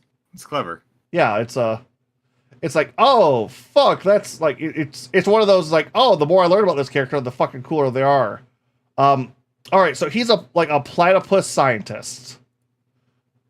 Fairly cool design, fairly like not like short and stocky. I think it's actually like fairly good. And you know what he is? What? An Eggman fanboy. That's kind of funny. Well, it's like to the point where it's like I idolize the Doctor just because like as a fellow scientist, Eggman is like what he does is just outrageous on the extreme at every level. And what I'm hoping when you go with that kind of stuff, I'm really hoping that at some point they decide to make the version like how the fans had made that one like mistaken that one sprite as a girl, and they called it Eggman's daughter. I'm kind of pulling for them to do that at some point. Oh, maybe. But one of the things that he does, it's like, okay, Sonic needs to go into this abandoned mine shaft and get this thing to help stop whatever they were. I think it was like something with the metal virus or something. Whatever the Starlight had teamed up with Eggman plot was. And Starlight's like, all right, bombs the mine, just blows up everything. It's like, and Sonic's dealt with. No problem, we're all good. And you see Eggman grab him by the neck, hold him to his face, and it's like, that wasn't yours to do. If I wanted to carpet bomb the hedgehog to death, I would have done it years ago. I am here to beat Sonic. don't stand in my way again. And it's not like the funny, the goof. It's the I'm here to kill people, Eggman. Look. I like that one. And it's very much like, oh, this is why Eggman just doesn't like kill Sonic. It's like he doesn't care about that anymore. He is here to beat Sonic. Eggman's ego will not let him just, well, I killed you, so I win. It's like he has to defeat and break Sonic, and he won't accept any other way. And it's like, oh, that fits Eggman perfectly. He is that egocentric. He is that, refuses to give in. He's that tenacious. Or crazy, but yeah. So rewinding even back further, that's having the crossover with Wily and Eggman, it's Wily also has that thing of I'm here to prove my stuff's better, or prove this is superior, or prove my skill level, but he was never like willing to cross as many crazy lines as Eggman was. So when like Eggman's like, I'm just gonna kill Dr. Light because he's in my way, and you just want to beat Mega Man. And Wily's like, no, like Light's the person I wanted to, like, he's still my like old friend. Don't kill him. And that's kind of where they have like their first big break, or like first like irritant with each other.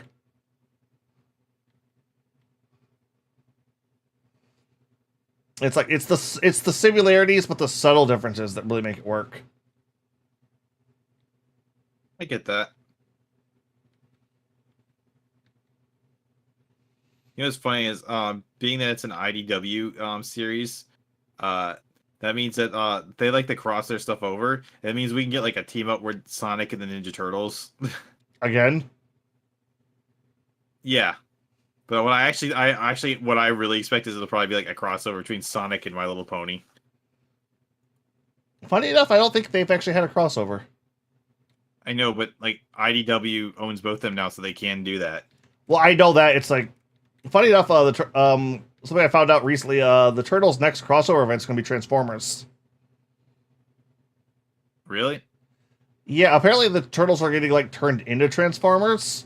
Because like the toy line being released with it has like the Turtles turning like into like all their own vehicles. I mean, they did that in the past as well. I mean, I could see it. The Turtles crossover like everyone now. Yep. And Donatello's already been turned into a robot once. Yep. Although I don't think anything's ever.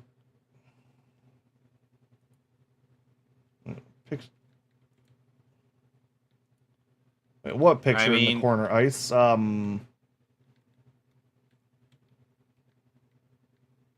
Like this, or you talking the graffiti? Or is there something like actually in the corner I missed over here?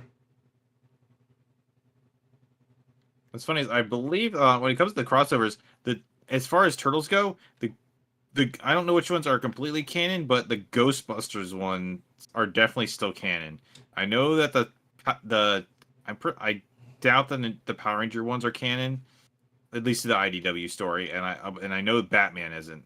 Yeah, well, it's weirdly okay. I think the Transformers one's going to be canon because they also said they're going to bring back Ghostbusters in that one. And I was just like, that feels like a weird one to cross over with. But if you told me like that's canon too, it's like, oh, that makes sense. Oh, it's 100% canon. It's been brought up multiple times, even in the non-Ghostbuster crossovers. I'm down for that. Like the way, like the Ghostbusters helped defeat one of the biggest enemies in the series.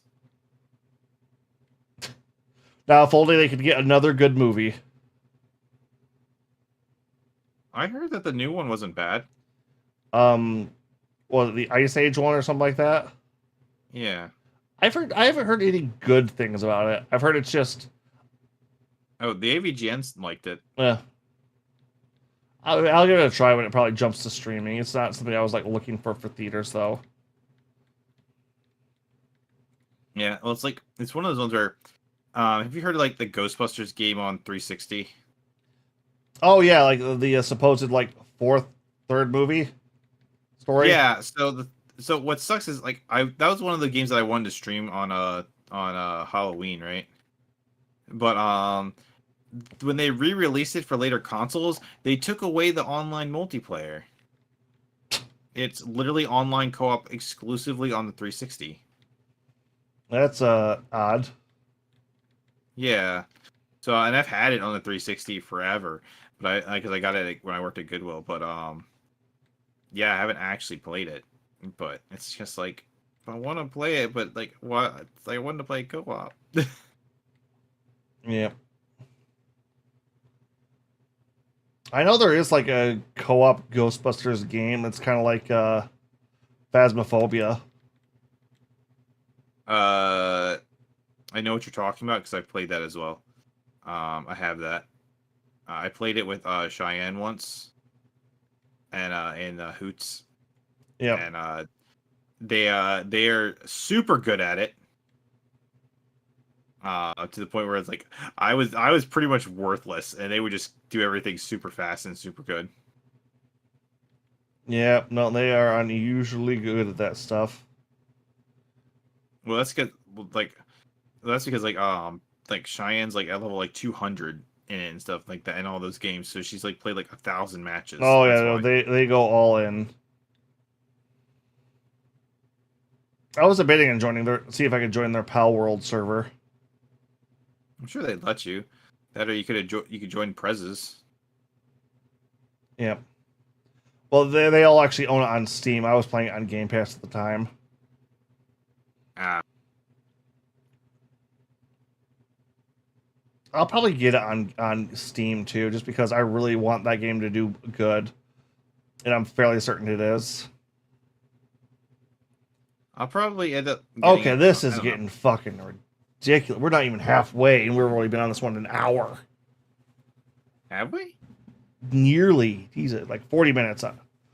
Are you using the big thing? Because I'm using the blue one, so I'm killing a lot of this stuff. Like a lot of this isn't caked on. The problem is So like you can. there's a lot of small detail that is. Blue. What do you mean blue? I don't have a blue one. I have a red, yellow, green, white. Maybe it's white then. Looks blue to me. But I'm using the I've been using the big nozzle to get a lot of this. I don't know. Maybe I've been more detailed oriented. Maybe I should just switch to the bigger ones and come back for detail later. I was doing the yellow at first, but then I was like, this is going to take forever. Just going down like they can't really expect you to use this small nozzle for this whole long path. So I looked at it and like I tried the other ones. I'm like, oh no, I can use the bigger nozzles and get like 3 times the size. And I've been doing that. All right, I'll switch to that and just try to get some more of the generalist stuff and get the details later. Like I think the graffiti requires the more powerful stuff, but like I'm ignoring the graffiti for now. Yep.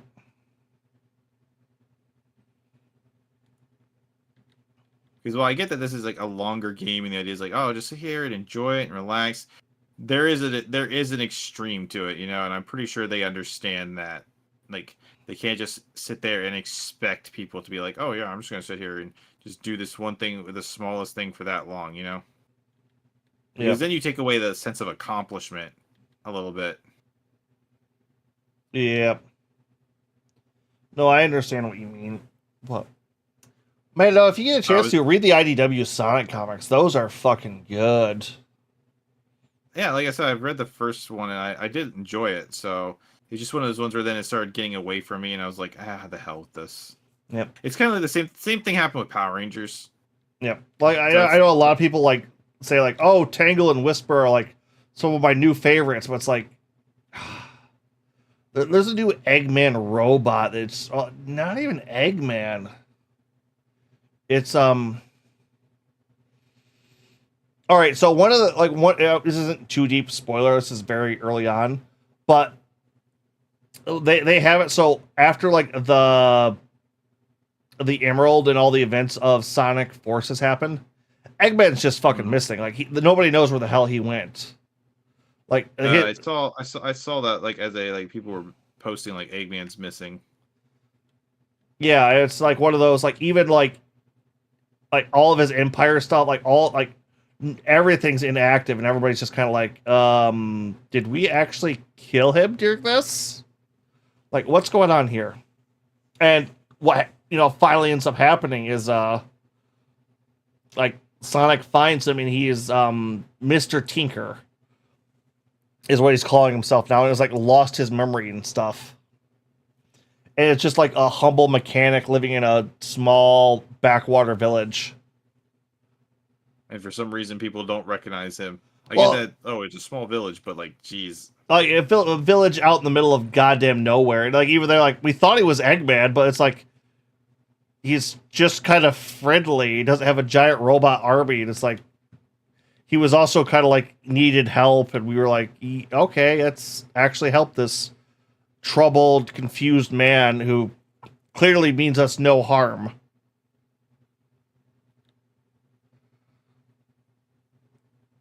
And it's like, okay, yeah, no, that's nice.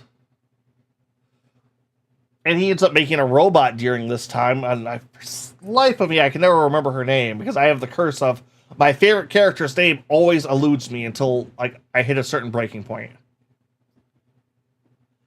And the thing is, when Eggman, eventually gets his memories back, because that status quo is not going to hold, right? Yeah.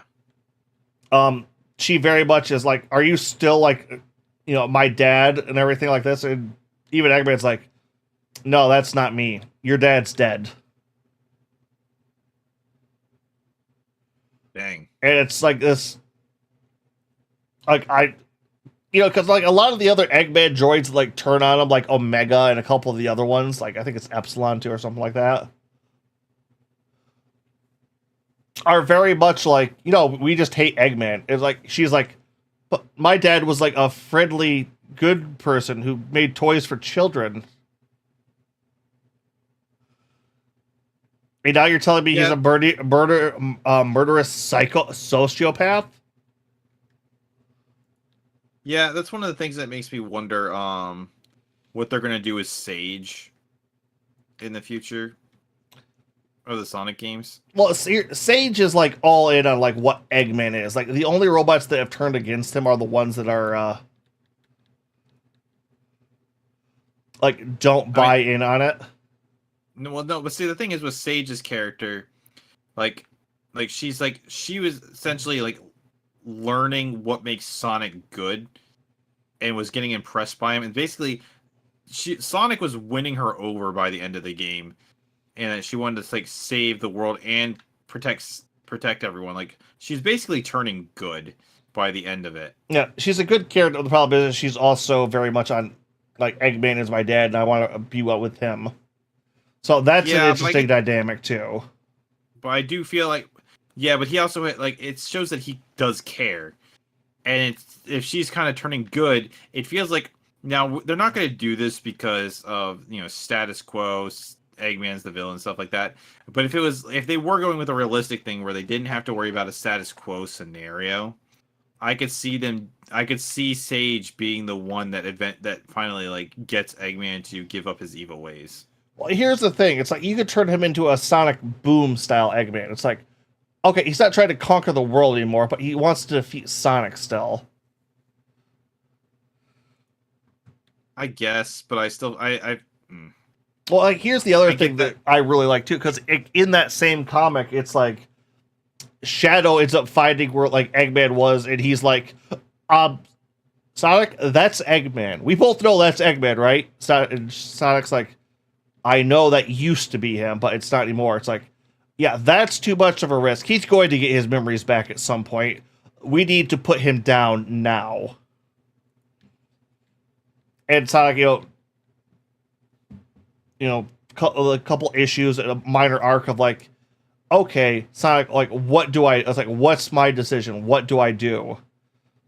And at the end of it, he like, who's the fucking, who the Zeddy are, right? No. All right, the villains from Colors, the not Koopalings? Oh, yeah, those things. Yeah. It's like they have another run-in with them because they Zavik, that's their leader. Like they wanted to make him another big bad in the Sonic universe. Nobody likes Zavik. He's lame. yeah.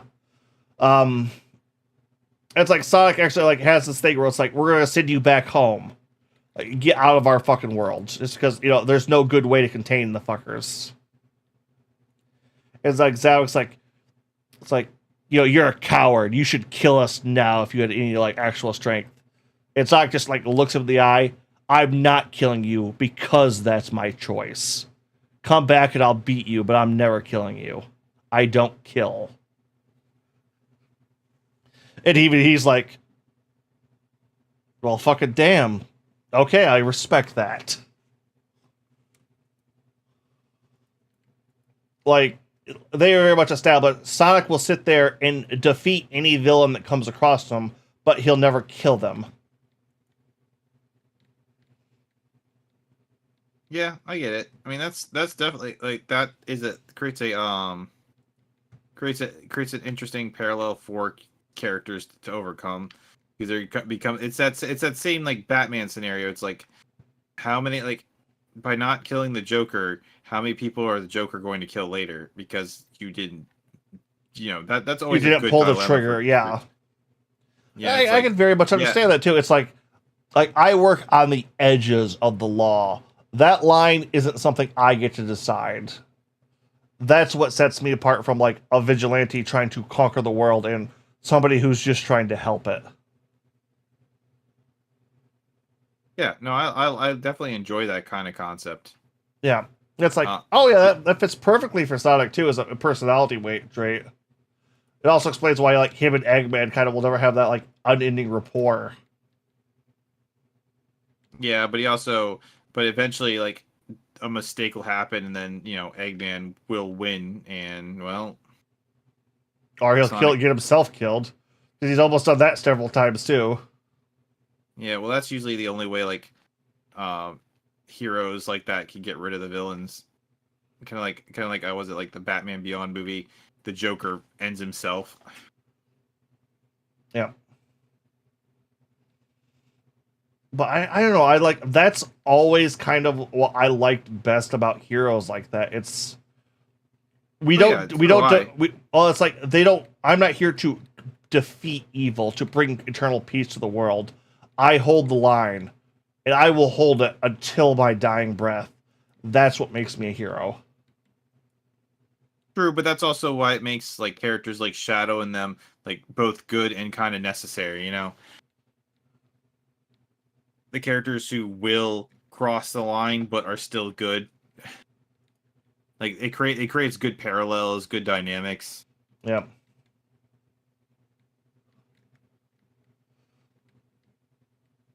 Although, one of the things I tried getting into for the Archie comics was like trying to like, all right, let's see what they did for the Shadow in the Archie comics. Shadow is such a weird beast in that fucking series, because he's still a part of Gun, still a part of all that, but he's so much weaker compared to everybody else. Which is surprising considering he's Sonic's rival in the games. Yeah. Well, like in the Archie comics, they didn't even want to bring him in. Why? Because the problem is he didn't fit with the Archie universe too well. Because there were already so many major powerful chaos users and stuff like that just rolling around. Yeah, so what's one more? The problem is he wasn't supposed to be just one more. He was supposed to be Sonic's big rival, and there's already people like they already had Sonic's like big rival, like with Surge. Yeah, but I mean, it's like all of the character archetypes that Sonic had, like the Shadow fills, the Archie Sonic comic already had 2 of already. I mean, I get that, but it's like Knuckles was also supposed to be the original rival as well. Yeah. And they found a new spot for him. Well, a new spot. The problem is like all the slots Shadow fills is like Sonic already had a character like that. Fuck, they even had like Eggman's niece, May, who was like basically she was basically a Maria before Maria was in there. So it's like, well, we can't put another Maria, so they wrote her out of the Archie comics. Like in the Archie comics, Maria was an implant by like Gerald in Sonic's brain to get him more motivated. Like she didn't actually exist. I mean, that's a good way to do it. I mean, it's not like anyone was gonna sit there and go, "Oh no, they got rid of Maria." Nobody cares. Yeah, but that's also Sonic's main driving point. It's like, where are Shadow's main driving point? Like, what do you do with him after that? Well, I mean, that's kind of like Shadow's thing with a lot like with the game too, the Shadow game. Who am I? What do I do? Yeah. But in fact, they could have had a that could have been his whole thing was figuring it out. And that actually was what they eventually ended up doing, and it was very interesting because they kind of turned him into, he's the guy who always tries to recruit like Eggman robots and stuff to be good people. It's a neat concept. Yeah, no, although it's kind of funny because did you ever know Shadow was supposed to be a one-off character for Sonic Adventure 2? Yeah, he was supposed to canonically die in that. Like, yeah, I kind of figured that. Yeah, because Sonic Heroes didn't initially have Shadow in it. Like, I recently came across like the directors, like, this is what our initial concept lineup was. Would you like to hear it? Because there was also supposed to be 6 teams instead of 4. Okay, go ahead. Team Sonic or Hero Team. Wild guess in that one? Sonic and Tails. Sonic, Knuckle, Tails. Remember, 3 of them. Team Rose. Wild guess? Probably the same. Cream, Big, and Amy. Amy, Cream, and Rouge. Oh, okay. Team Chaos. Was it the same Team Chaotix? Nope. Chaotix is actually a team on here. They are the 4th team still. Okay, then no, I don't know who would be left. Chaos, E102, and Big. I don't like that. I don't like that at all. Like, Chaos doesn't need to come back. Well, E102 was also replaced by Omega. Yeah, he was also dead from Sonic Adventure. So. Well, the bird's still rolling around. So Eggman just built the same robot and used the same bird that betrayed him. That's dumb. He built E102 models in fucking Adventure 2. Yeah, I know, but still the same bird and everything. Yeah, I know. And Chaos has come back in other games. He's only been in Sonic Battle. It's just a hidden boss fight. Yeah, I know. The 5th team. Team Hooligan.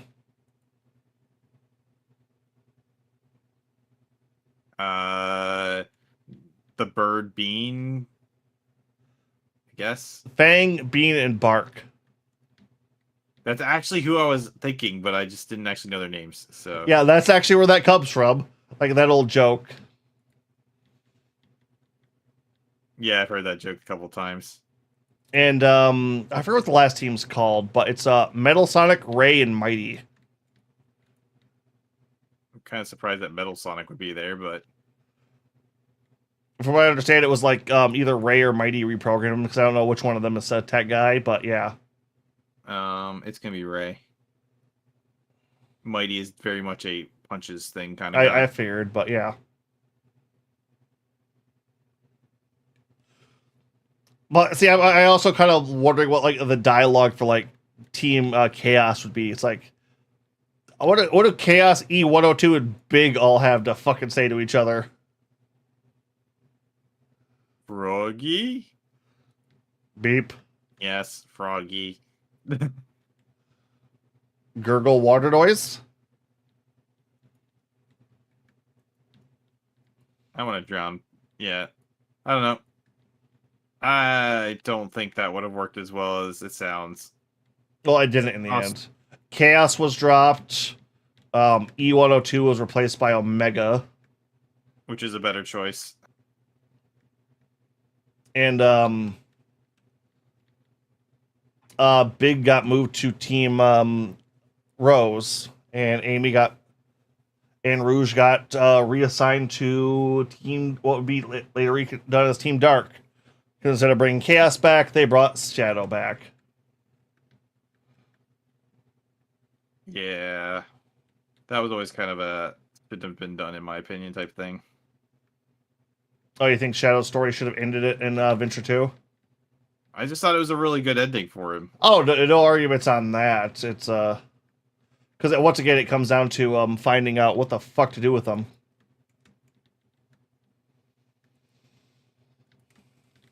Yeah, and what to do with him should never have been Shadow the Hedgehog. I like Shadow the Hedgehog. I think that game gets way too much hate. I think that game would be okay if they didn't make you replay it as many times as they did. Yeah, okay, I won't defend that aspect of it. But I was gonna say, it's like if you're not completing the fucking thing, it's not a bad game. Yeah, but you complete, like, that's how you get the real ending. And the Super Shadow fight. Yeah, I'm not gonna argue that either, but yeah. Yeah, I still remember playing those over and over as a kid. And finding, like, the most efficient way to get through the stages. So I could just be done with it. So I was getting tired of it. Oh, you should try getting the mission mode version of the game. Yeah, I know, but it's like, if I want to play, like, the proper way, it's just like... It's one of those ones where... Well, funny enough, I found out from Sonic Heroes, too. Sonic Heroes was supposed to have a level format similar to what Shadow has. Yeah. Or, like, each hero team could take a different path. And then after you completed them all, you would have unlock the true ending.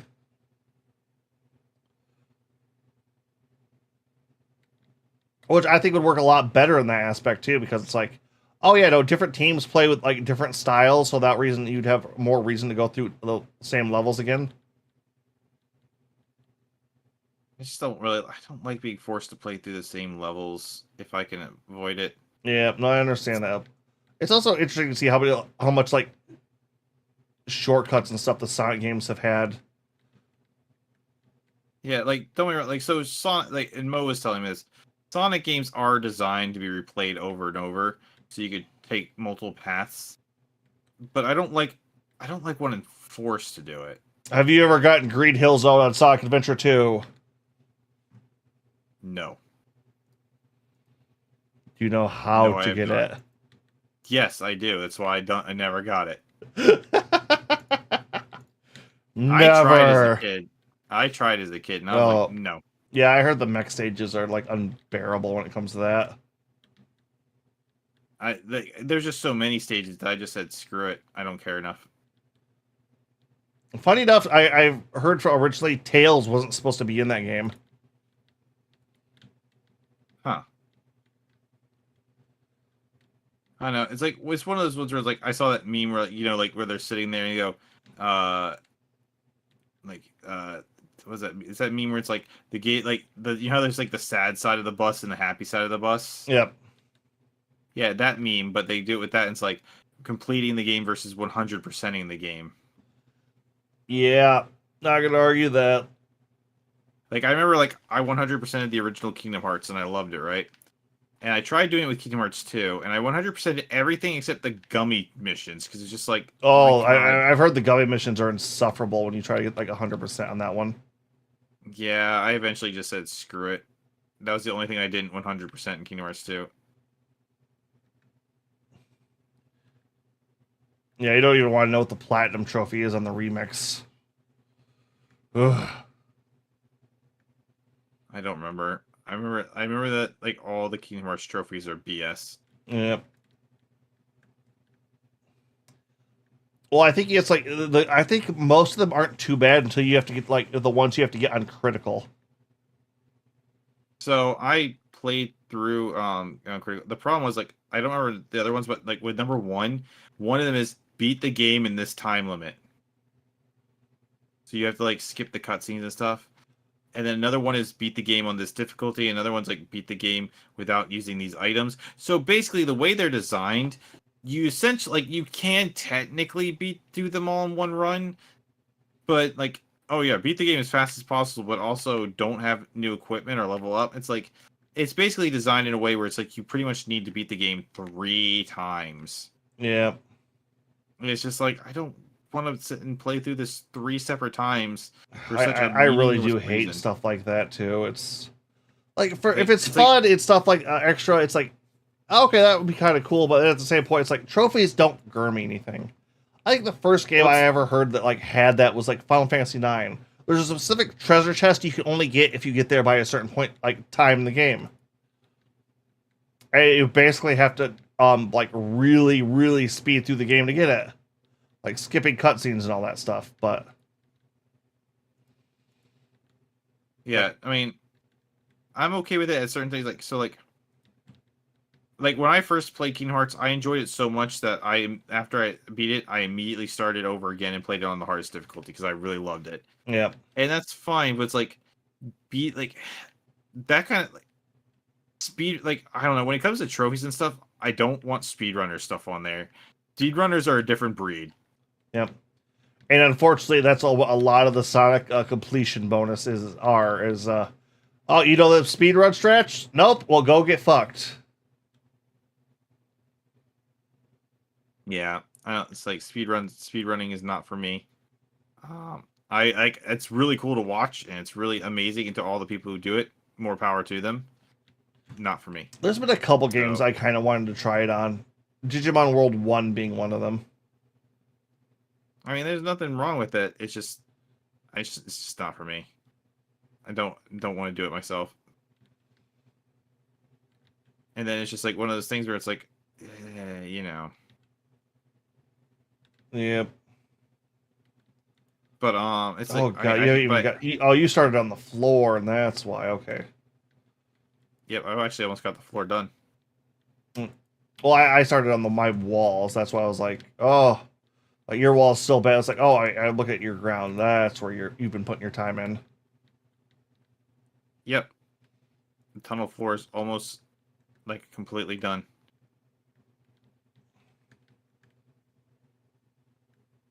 Like, it's just like as far as the tunnel floor goes, there's just these like oil spills they have to get up.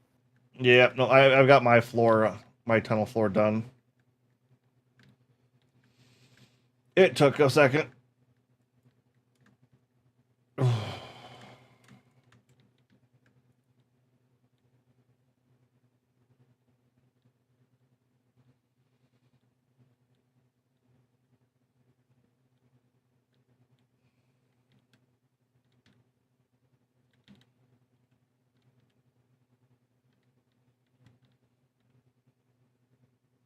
I'm just using like Okay. these oil spills. Okay, I have a question. If we leave, does it save our progress here? Because it is already past fucking 3. I don't know. And we're only halfway, and we've spent over an hour on this now. Hey, Ice, are you still there? I think he left a little bit ago. Because he jumped in at like 3. Let's say, because I figure he might know. Because I think we need to call this. I feel like it would save it. I feel like I saw something saying it would. I'm not 100% on that. Yep. Why don't you Google it real quick? All right, we'll do.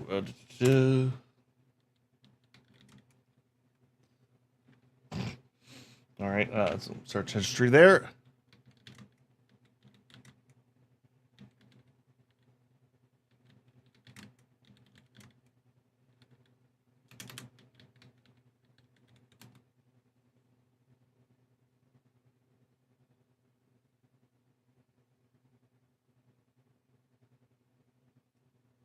All right, when you close the game, it'll save.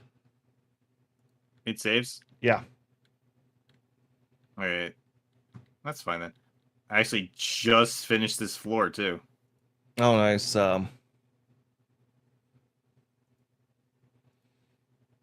Yeah, so like this right here is getting a lot of this crap right in one shot, which is nice. Yep. All right, but calling it, ending it here. Do you have anybody you can raid with? What? Let me look. Hold on, I want to get to the end of this path before I call it. Just get to the end of here.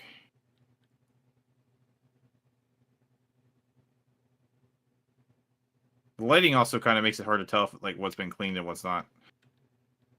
Yeah. Okay. Cool. All right. I'm good. Are you ready? All right, yeah.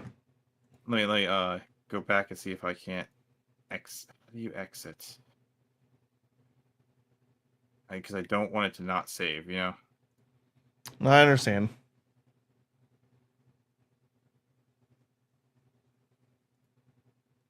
Career. Is there a way to? How do you do that? Oh, hold on. There's a save button here. And auto save. And I think you could also quit. Hit leave. All right. Yeah, I think that would be fine then.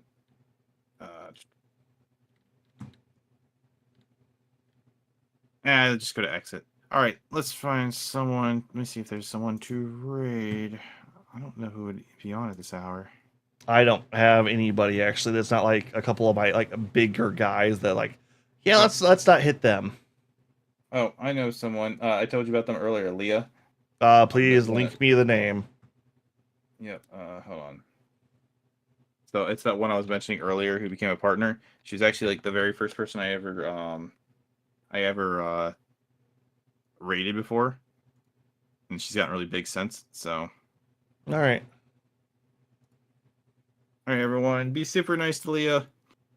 She's playing Zelda Minish Cap, and we will complete this subway tomorrow. All right, everyone, have a good night. Oh my god, you're making us right on. What's that? I'm still going. Hmm.